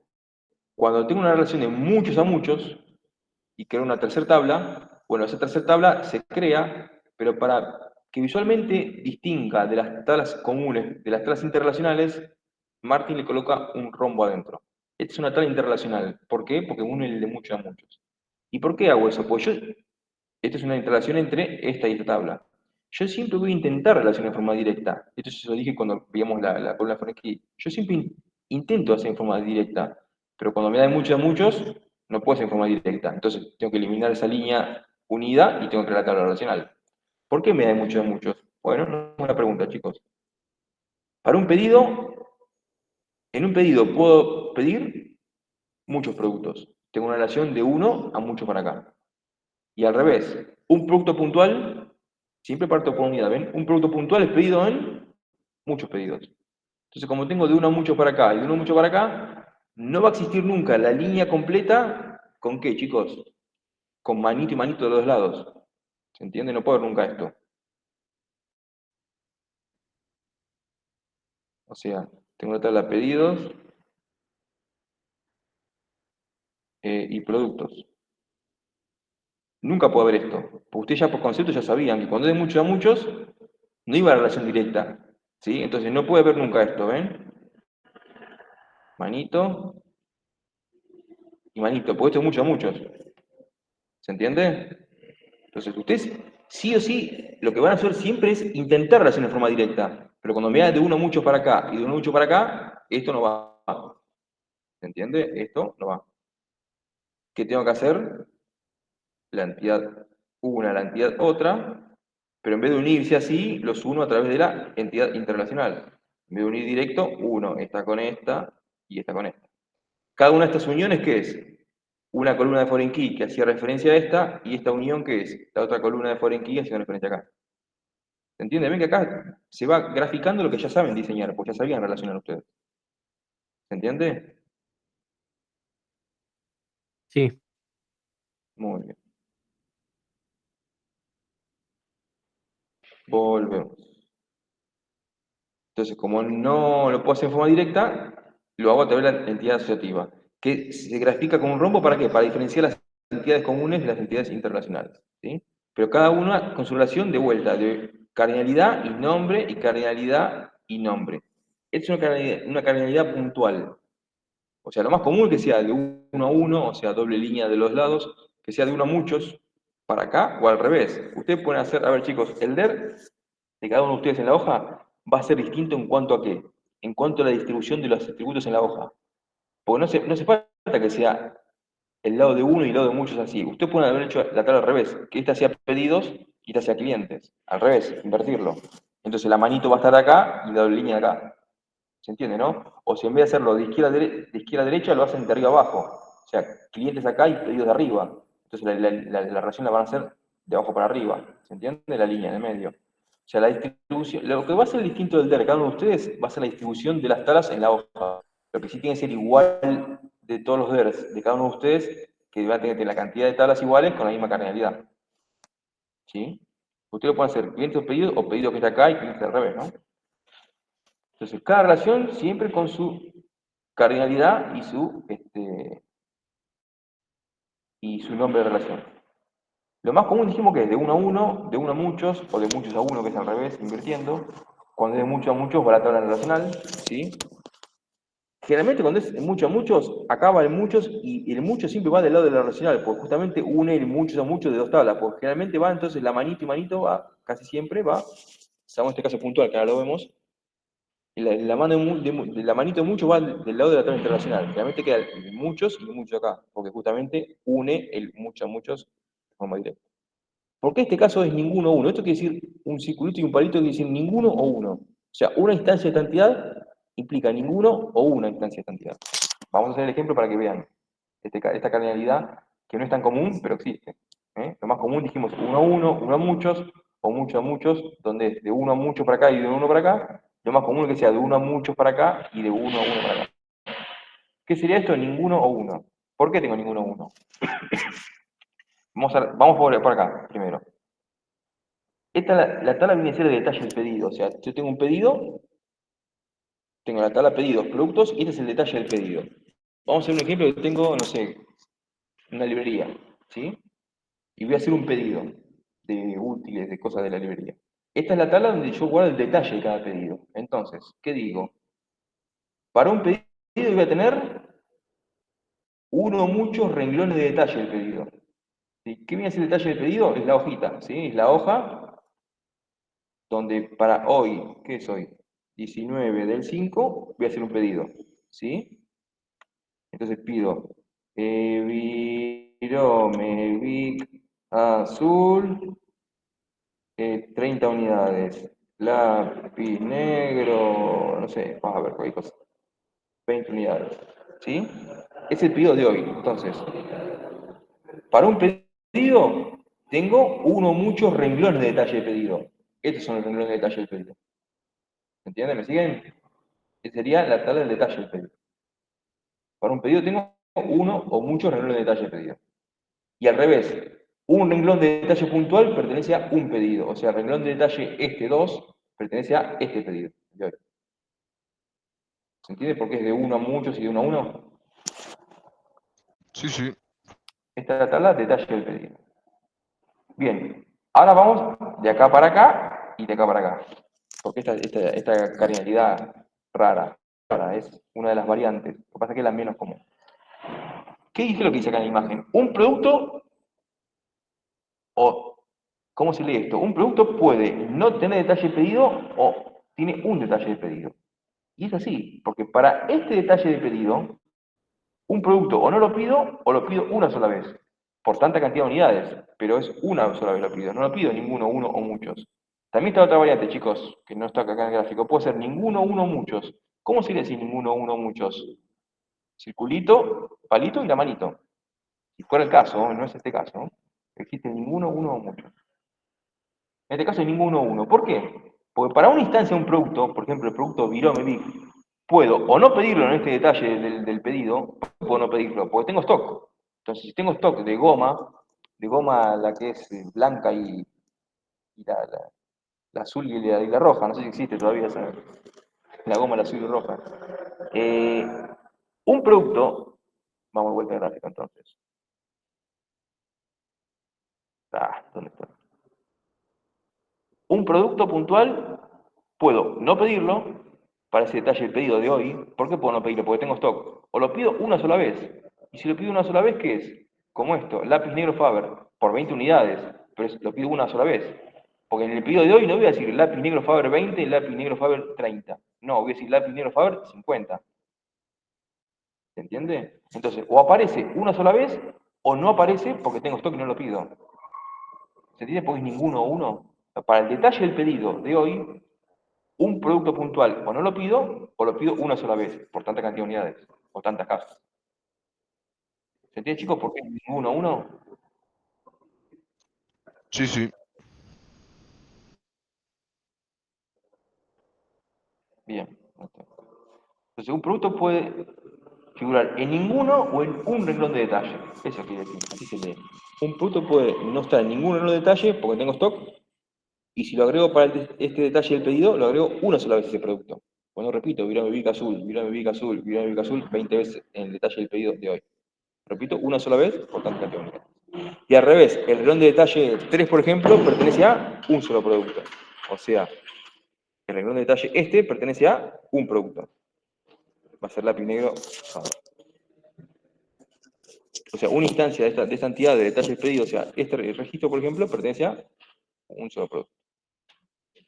¿Entendieron, chicos? La cardinalidad está agregada acá porque es la variante. Lo más común es que sea de uno a uno, de uno a muchos, pero el de mucho a mucho va en la entidad asociativa, pero también existe esta cardinalidad, que es menos usada, pero se da el caso. Bueno, busqué un caso donde se muestre la variante esta. ¿Se entienden, chicos? Sí, profe. Bien. Y acá vemos estos ejemplos de mucho a muchos, de uno a mucho directo y las entidades débiles. ¿Cómo es el DER de Chen? Es exactamente el mismo DER que el de Martin, cambiando la simbología. Y vamos a marcar, son 4 chicos nada más, ¿eh? Son 4 simbologías que cambian. 2 ya las vimos. Una era, el nombre de la relación no va suelto, va entre un rombo. ¿Ven? Un cliente hace pedidos. Nombre dentro del rombo. Segundo cambio de simbología, Martin, la cardinalidad, ¿cómo la marca? Uno, uno y uno mucho. Lo marca con el palito y la manito, o el doble palito. Y Chen lo marca de un cliente hace uno o muchos pedidos y un pedido hecho por un cliente. Esta es la segunda diferencia de simbología. Tercera diferencia de simbología, Martin no marca atributos, Chen marca atributos. Entonces, ¿cómo los marca? No hace falta que sea recto, ¿no? Pueden hacerlo así, así, así, así, así. Donde los nombra, los enumera 1, 2, 3 atributos y subraya, ven, la clave primaria. Pero esto está a modo de ejemplo, ven que es para que vean cómo se muestra una entidad. La entidad se muestra en los atributos se muestran en esta entidad, pero en realidad todas las entidades llevan atributos, ¿eh? Acá te muestra las entidades de pedidos, la de la tabla relacional, ¿se entiende? O sea, todas las entidades llevan atributos, ¿eh? Acá está a modo de ejemplo para que vean visualmente cómo se marcan. O redondelito o más ovalado, es lo mismo. ¿Sí? Pero Chen marca los atributos en todas las entidades, en esta, en esta. Acá está en una a modo de ejemplo. ¿Se entiende, chicos? Esa es la tercera diferencia, que Chen marca los atributos en todas las tablas, Martin no. ¿Y cuál es la cuarta simbología? ¿Cómo marca la entidad asociativa, o sea, la entidad interrelacional? Martin lo marca con un rombo adentro y Chen no lo marca con un rombo adentro. ¿Por qué? Porque ya utiliza el rombo para las relaciones. Entonces lo marca con una línea doble. O sea, lo marca de la misma forma simbólica, a nivel simbología, de la misma forma que las entidades débiles, con entidad doble. Obviamente es una relación entre pedidos y productos, ¿ven? La entidad asociativa, en vez del rombo, utiliza doble línea. Ven que la claridad es la misma. Un producto está en ninguno o un renglón de detalle, C2.1, ¿ven? Y el renglón de detalle tal pertenece a un producto. Esta canalidad es la misma que esta, ¿no? De acá a acá. Pero cambia la simbología. Sería C2.1. ¿Se entiende? Y la otra de uno a muchos, de uno a muchos y de uno a uno. Este der es exactamente el mismo der que este. Cambia las cuatro simbologías. ¿Se entiende, chicos? Sí, sí. Bien, ahora hablamos de ejercicios. Entonces, repasamos las cuatro diferencias que existen entre los der. Martin hace las relaciones con el nombre suelto, Chen ante un rombo. Segunda diferencia, la canalidad. Martin la hace con esta simbología y el otro lo hace con los números, letras 1, 1, 1M, pero la pregunta siempre es igual, ¿eh? A un elemento de santidad, ¿cuántos elementos corresponden a la otra en la llegada? Siempre se marca en la llegada. Nunca se marca en la partida, porque siempre se parte por unidad. Tercera diferencia, Martin no marca atributos, Chen marca atributos, en todas las entidades, no en una como en este ejemplo, esto está en modo ejemplo. Y cuarta diferencia, la entidad asociativa, es la entidad internacional, Martin la marca con un rombo adentro y Chen la marca cantidad doble, sobre línea. ¿Sí? Son cuatro diferencias, chicos. Así que en los ejercicios, ahora vemos que tienen que ejercitar, no especifica si lo hacen con Chen o con Martin. Practiquen las dos simbologías. Si quieren, hagan un ejercicio con Chen, otro con Martin. O sea, tengan practicadas las dos simbologías. Si lo quieren hacer doble, fenómeno. O sea, si los 5 ejercicios lo hacen 5 con Chen y 5 con Martin, fenómeno. Pero con que lo hagan uno cada uno, alcanza, ¿sí? La idea es que sepan las dos simbologías, ¿sí? Porque en el parcial puede ir una u otra. ¿Sí? Pues ya vimos que cambian 4 pavadas. Son 4 cosas nada más que cambian. ¿Sí, chicos? Entonces, lo que vimos hoy es el diseño lógico de una base de datos, que la componen el DER y las tablas normalizadas. ¿Se entiende? Sí. ¿Qué pasa? O sea, ahora vamos a ver en detalle lo que tienen que ejercitar, ¿no? Pero lo que tienen que ejercitar son las dos cosas. Ante el enunciado, ¿qué van a tener que hacer? El DER y las tablas normalizadas. Pero yo qué les dije antes, que el DER y las tablas normalizadas tienen que estar balanceados. ¿Qué quiere decir con esto? Que si en el DER, que es una para la base de datos, tengo 5 tablas, cuando yo haga las tablas y las normalice, no puedo tener 8 tablas. Porque estas 8 tablas son las que después voy a hacer en el diseño físico, los create tables de estas 8 tablas. Y no puede ser que yo hago create table en la base de 8 tablas y en el DER tengo 5. Tengo que estar balanceado. ¿Qué quiero decir? Si acá tengo 10, tengo que tener 10 tablas normalizadas. Yo hago el DER. Vengo acá y a cada tabla empiezo clientes, paréntesis, o sea, empiezo a normalizar. Pongo clientes, paréntesis, una columna, coma la otra, coma la otra. Ahí depende de esto, ¿se entiende? O sea, pregunta por la normalización. Si producto de la normalización te desglosan más tablas, una o dos tablas más, bueno, esas tablas nuevas tienen que venir y reflejarse en el DER. ¿Se entiende? Y ahí les queda balanceado el DER y las tablas normalizadas. ¿Se entiende? Si acá tengo 10, tengo que tener 10 tablas normalizadas. ¿Se entiende, chicos? Sí, Eso sí. quiere decir que tiene que estar balanceado. Yo arranco con el DER. Si cuando vengo a normalizar, que la normalización dijimos es poner el nombre a tablas clientes, paréntesis, una columna, coma la otra, subrayo acá la primaria y empiezo a preguntar que este dependa de este. Si está todo bien y calzó bien, fenómeno. Tengo 10 acá, fenómeno. Pero yo estoy tranquilo de que está normalizado, está optimizada la tabla. Si producto de la normalización veo que una tabla no está normalizada y me desglosa una tabla nueva o dos más, lo que sea, bueno, esas tablas nuevas tengo que venir y me tracen el DER. ¿Por qué? Pues si tengo 12 tablas normalizadas, que son las que a futuro voy a hacer los creativos de esas 12 tablas en diseño físico, el DER tiene que estar actualizado. O sea, tengo que tener 12 tablas. ¿Mm? Eso es lo que quiere decir con que esté balanceado. El DER con las tablas normalizadas. ¿Sí? Y esas dos cosas dijimos, entonces, componen el diseño lógico de una base de datos. El DER y la tabla normalizada. Luego pasa el diseño físico, lo que ya ustedes hicieron en la primera parte, pero se olvidaban del diseño lógico. O sea, yo le daba las tablas diseñadas, ustedes sin saberlo, hicieron el diseño físico en la base de datos. Hicieron los create tables de las tablas, los inserts, ¿entiendes? Pero cuando yo le di el diseño. Ustedes practicaron de Dell y de Mail. Están viendo que hayan de bases en forma correcta. ¿Sí? Bien, entonces, ¿qué tienen que hacer como ejercicios? Son 5. Para cada uno tiene que hacer lo mismo. DER y esto que dice transformar la tabla de modelo relacional, ¿qué quiere decir? DER y tablas normalizadas. O sea, tiene que hacer el DER y conjunto de tablas. Para cada uno de los 5 ejercicios. DER y conjunto de tablas. Y balanceado las cosas. Se va de más fácil a más complicado. ¿Qué quiere decir más fácil a más complicado? Acá le doy algo prehecho. ¿Qué quiere decir prehecho? Y aparte son dos tablitas nada más. Es para que practiquen simbología acá. Le doy dos entidades, proyectos y empleados con estos atributos, y una relación asignado a.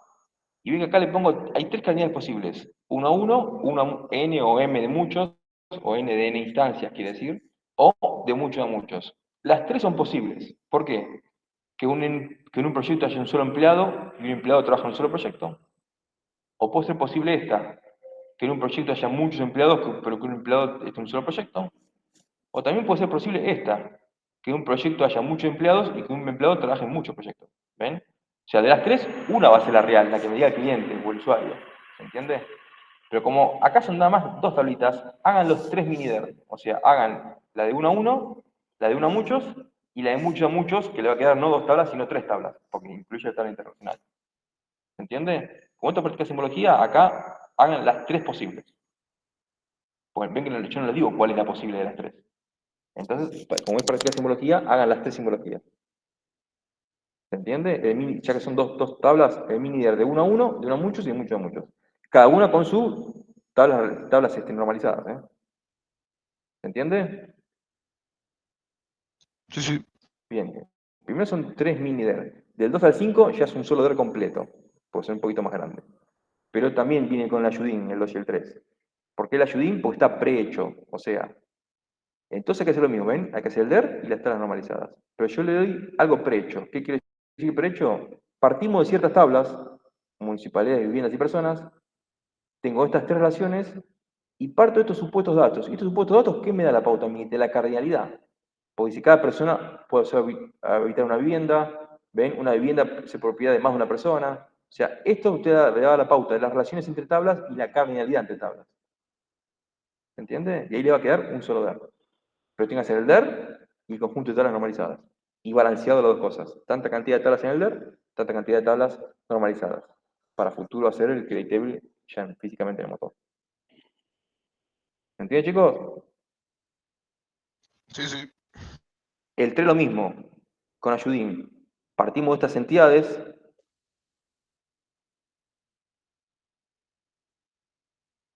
partimos de las entidades pacientes ¿sí? Con sus atributos, empleados, doctores, y de supuestos datos que también usted da la pauta de la cardinalidad. ¿Sí? ¿Por qué digo que son las entidades de partida? Pues puede haber más tablas, porque si ustedes ven relaciones de muchos a muchos, tienen que dar nuevas tablas. Por eso que no es que va a ser un LER de esta cantidad de tablas. Pueden ser de más, porque donde ustedes vean, dependiendo de esto, si hay muchos a muchos, tienen que crear tablas nuevas. ¿Se entiende? Sí, sí. Muy bien.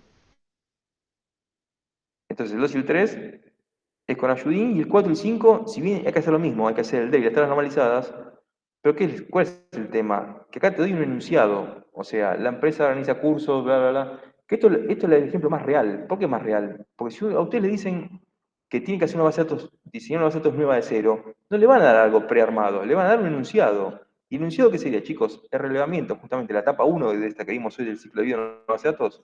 Ante un enunciado, ante el relevamiento que ustedes hacen con los clientes o el usuario, ustedes toman apunte de lo que dicen los usuarios. Necesito una base de datos que tenga esto, esto, esto y esto. Entonces, ante un enunciado, tiene que hacer el DER y letras normalizadas.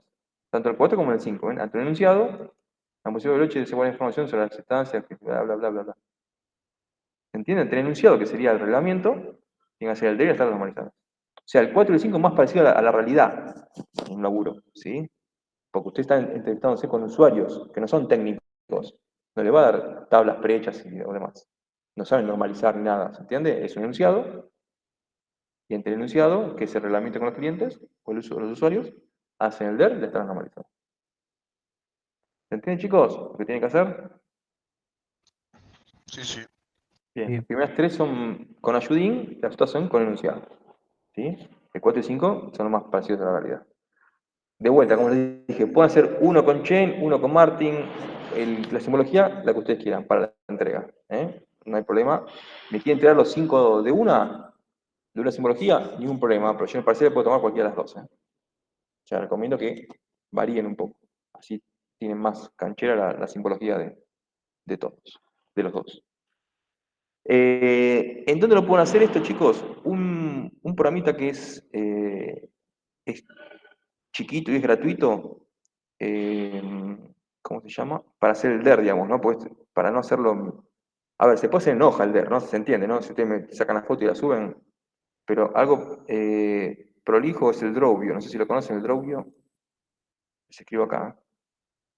¿Cómo se llama? Es de licencia gratuita, es un programa re chiquito, no pesa nada. Se llama Draw.io. El Drovio. Esto es muy intuitivo, no hace falta ni que les explique cómo se usa. ¿Por qué? Porque del lado izquierdo tienen toda la simbología, o sea, el rectángulo, la elipse, la línea. Y ustedes van a arrastrar al medio, que es una hoja cuadriculada, arrastran la simbología, arrastran una entidad, arrastran otra entidad, arrastran una línea y unen esas dos tablas. ¿Se Si estás entiende? mostrando el programa, profe, no se ve. Ah, sí. No, lo escribí y no le di el enter, perdón.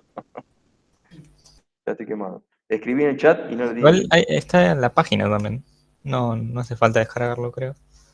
Ah, bueno, buenísimo. Esto van a ver que no hace falta ni que explicarle, porque es re intuitivo. Del lado izquierdo creo que están las simbologías, el rectángulo, el rombo, el... Entonces, ustedes arrastran al medio de la hoja las simbologías y lo van uniendo. O sea, si hay dos tablas, arrastran los dos rectángulos, la línea de uno a otro, si es el rombo, va el rombo al medio. ¿Se entiende? Lo van armando, es totalmente intuitivo. Lo puedo hacer con eso, si lo quieren hacer, a ver, mientras yo evalúo es la acreditación, ¿sí? Lo quieren hacer en cuaderno y para entregas, pues después voy a crear lo mismo que como la primera parte, ¿sí? Voy a crear la entrega de la acreditación, que va a ser una semana antes del parcial, ¿sí? Eh, y van a tener que subir los archivos. Lo quieren subir con el Drovio, el archivo, o si quieren hacer un cuaderno, le sacan una foto y mandan la foto del DER, no hay ningún problema, chicos. Mientras esté bien hecho el ejercicio, ¿sí? Para mí lo mismo. ¿Sí? Pero bueno, este es un programita chiquito y re sencillo de usar. ¿Sí? Bien, entonces, ahora ya acaba de terminar la parte teórica, ahora va a empezar la parte práctica, ¿sí? O sea, van a ejercitar todo lo de normalización y todo lo de DER, ¿sí? Por lo cual yo la tomo lista y me quedo conectado en el Classroom, cualquier duda me consultan y me preguntan y les voy diciendo, ¿sí? A ver, ¿por qué vimos dos temas, chicos, en vez de uno? Vamos al calendario, de los que le subí al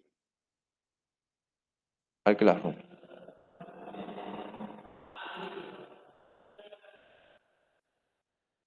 Fíjense, di dos temas, ¿por qué, chicos? Porque la clase que viene es recuperatorio, ¿sí? Entonces, di dos temas hoy, ¿para qué? Porque la clase que viene, como es recuperatorio, el que aprobó el parcial, con 6 o más, ¿no?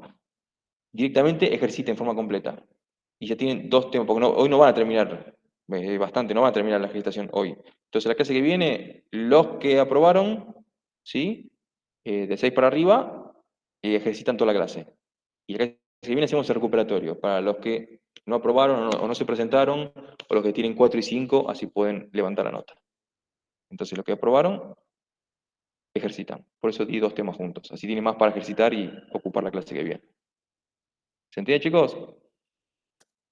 Y los que Sí, sí. recuperan, 8:30, se conectan a la reunión. ¿Sí? Igual, de todas maneras, esta clase, cualquier cosa me preguntan y les respondo por el Classroom, ¿eh? Y como siempre, si hay dudas, les digo, súbanse y les explico, ¿sí? Pero bueno, la clase que viene es recuperatorio. Así que por el presente no se hagan problema porque les voy a... Es casi recuperatorio, así que no, falta no van a tener. Pero sí tienen para ejercitar. ¿eh? Ya después hay tema nuevo y demás, pero bueno.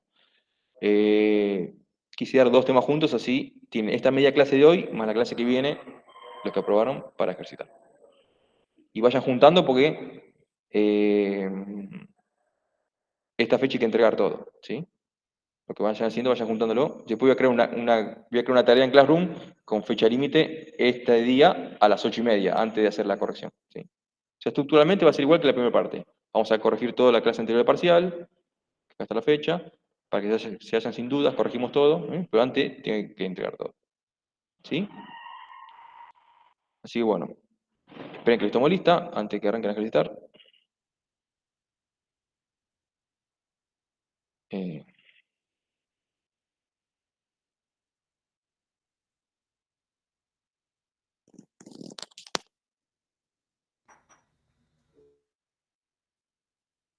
Esta división es la 120.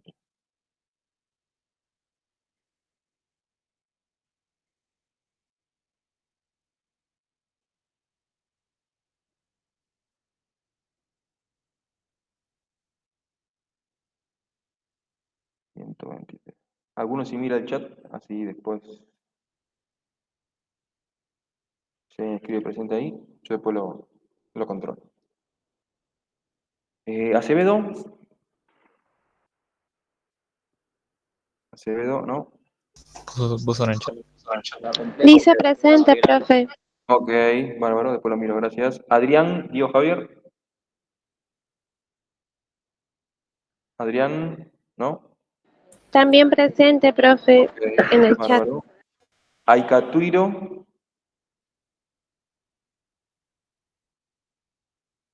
La vi conectada, no sé si está ahora.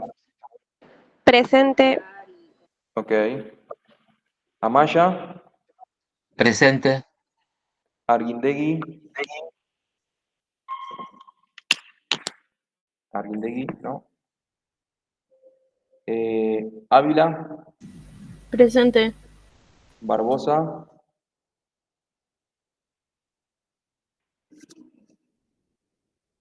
Barbosa, Danilo, ¿no? Bellicio. Presente. Blanco. Blanco, ¿no? Bobruk. Bobruk, Presente. ok. Bonet. Presente. Brazanovich.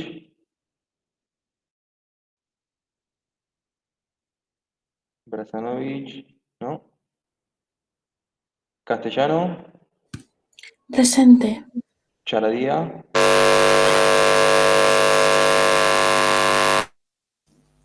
Parece que no le anda el micrófono. Creo que Jacob, presente, Charadía. Jacoplo. Charadía, sí, entonces. Sí, sí, era el Ok. mic. El chico del micrófono. Chavarri. Presente. Contreras. Profe, Sí. ¿puede ser que no me haya nombrado? ¿Quién sos? Brazanovich, con B larga. Sí, que te avisé y no dijiste nada. Ahí te pongo. Ok, gracias. Chavarri dijimos. Sí, sí, presente. Ok. Contreras. Contreras, no. Cristofori. Presente. Salles, de Paula. Presente. De Vincenzi. Presente. Domínguez. Presente. Elena. Presente. Espino. Espino Fidel. ¿No? Fernández. Yo, Agustina, presente. No sé si. No, hay una sola Fernández, por eso. Ah, bueno, No es digo que siempre nada. hay más de uno, por eso Sí, siempre. sí, verdad. Sí, sí. Ferrer. Presente, profe. Fontaneto. Presente. Franetovich. Presente. García. Presente. Guía. Presente. Julio. Presente. Leiva. Leiva. No. Leonardi. Leonardi. ¿No? Lombardi. Presente. Lugo. Presente, profe. Fredes. Presente. Mazad. Presente. Navarro. Navarro. ¿No? Villordo. Ortiz Villordo. Ortiz Villordo, presente, profe. Ok. Navarro puso en el chat. Navarro. Ok. Otto Boni. Presente. Pavón. Pavón, ¿no? Pali. Presente. Paz Gamboa. Presente. Peña. Presente. Pereira. Pereira Sole, ¿no? Peroto. Presente, profe. Reyes. Presente. Rosada. Rosada, Nicolás. Rosada presente y Pereira presente. Y me dijiste Pereira. Pereira.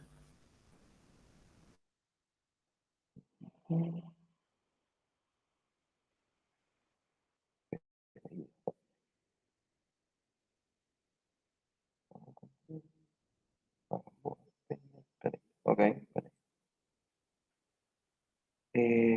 Peroto dijimos. Presente. Sí. Reyes. Presente. Rosada. ¿Nicolás? Sí, Nicolás. Ya había dicho en el chat. Ok. Saldívar. Saldívar, no. Tobio. Presente. Toscano. Presente. Ballarino.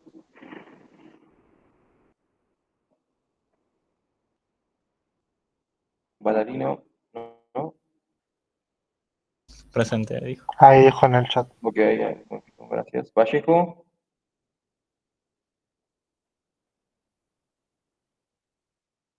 Vallejo. No. Velasco. Presente. Salazar. Salazar. No. Bueno, ¿alguno que lo nombré? Tanto, ¿no? Guardamos. Bueno, chicos, entonces, esta mitad de la clase fue teórica, ahora la segunda mitad es práctica, ¿sí? Pueden conectar en la reunión, empiezan a ejercitar, yo me quedo conectado en el Classroom hasta las 12, ¿sí? Cualquier duda me consultan, les respondo. Tienen que ejercitar esos 2 temas, y la clase que viene es recuperatorio, así que los que aprobaron, ejercito nomás, y los que recuperan, de vuelta, como fuimos en el parcial.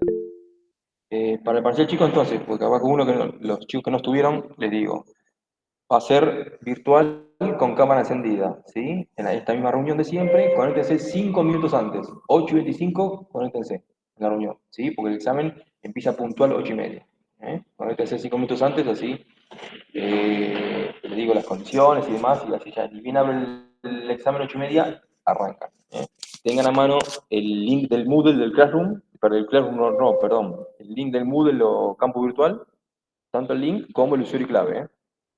Porque practiquen, o sea, traten de entrar antes del examen para que tengan las manos, ¿sí? Sí, pregunten, los que levantaron la mano, pregunten, ningún problema.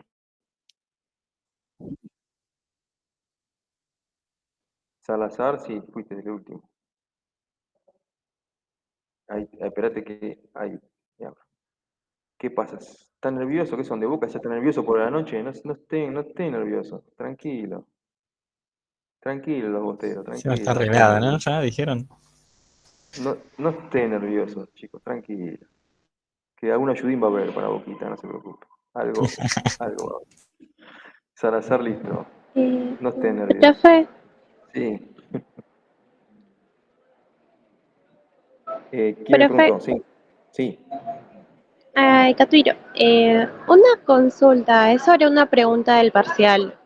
Sí. Me decía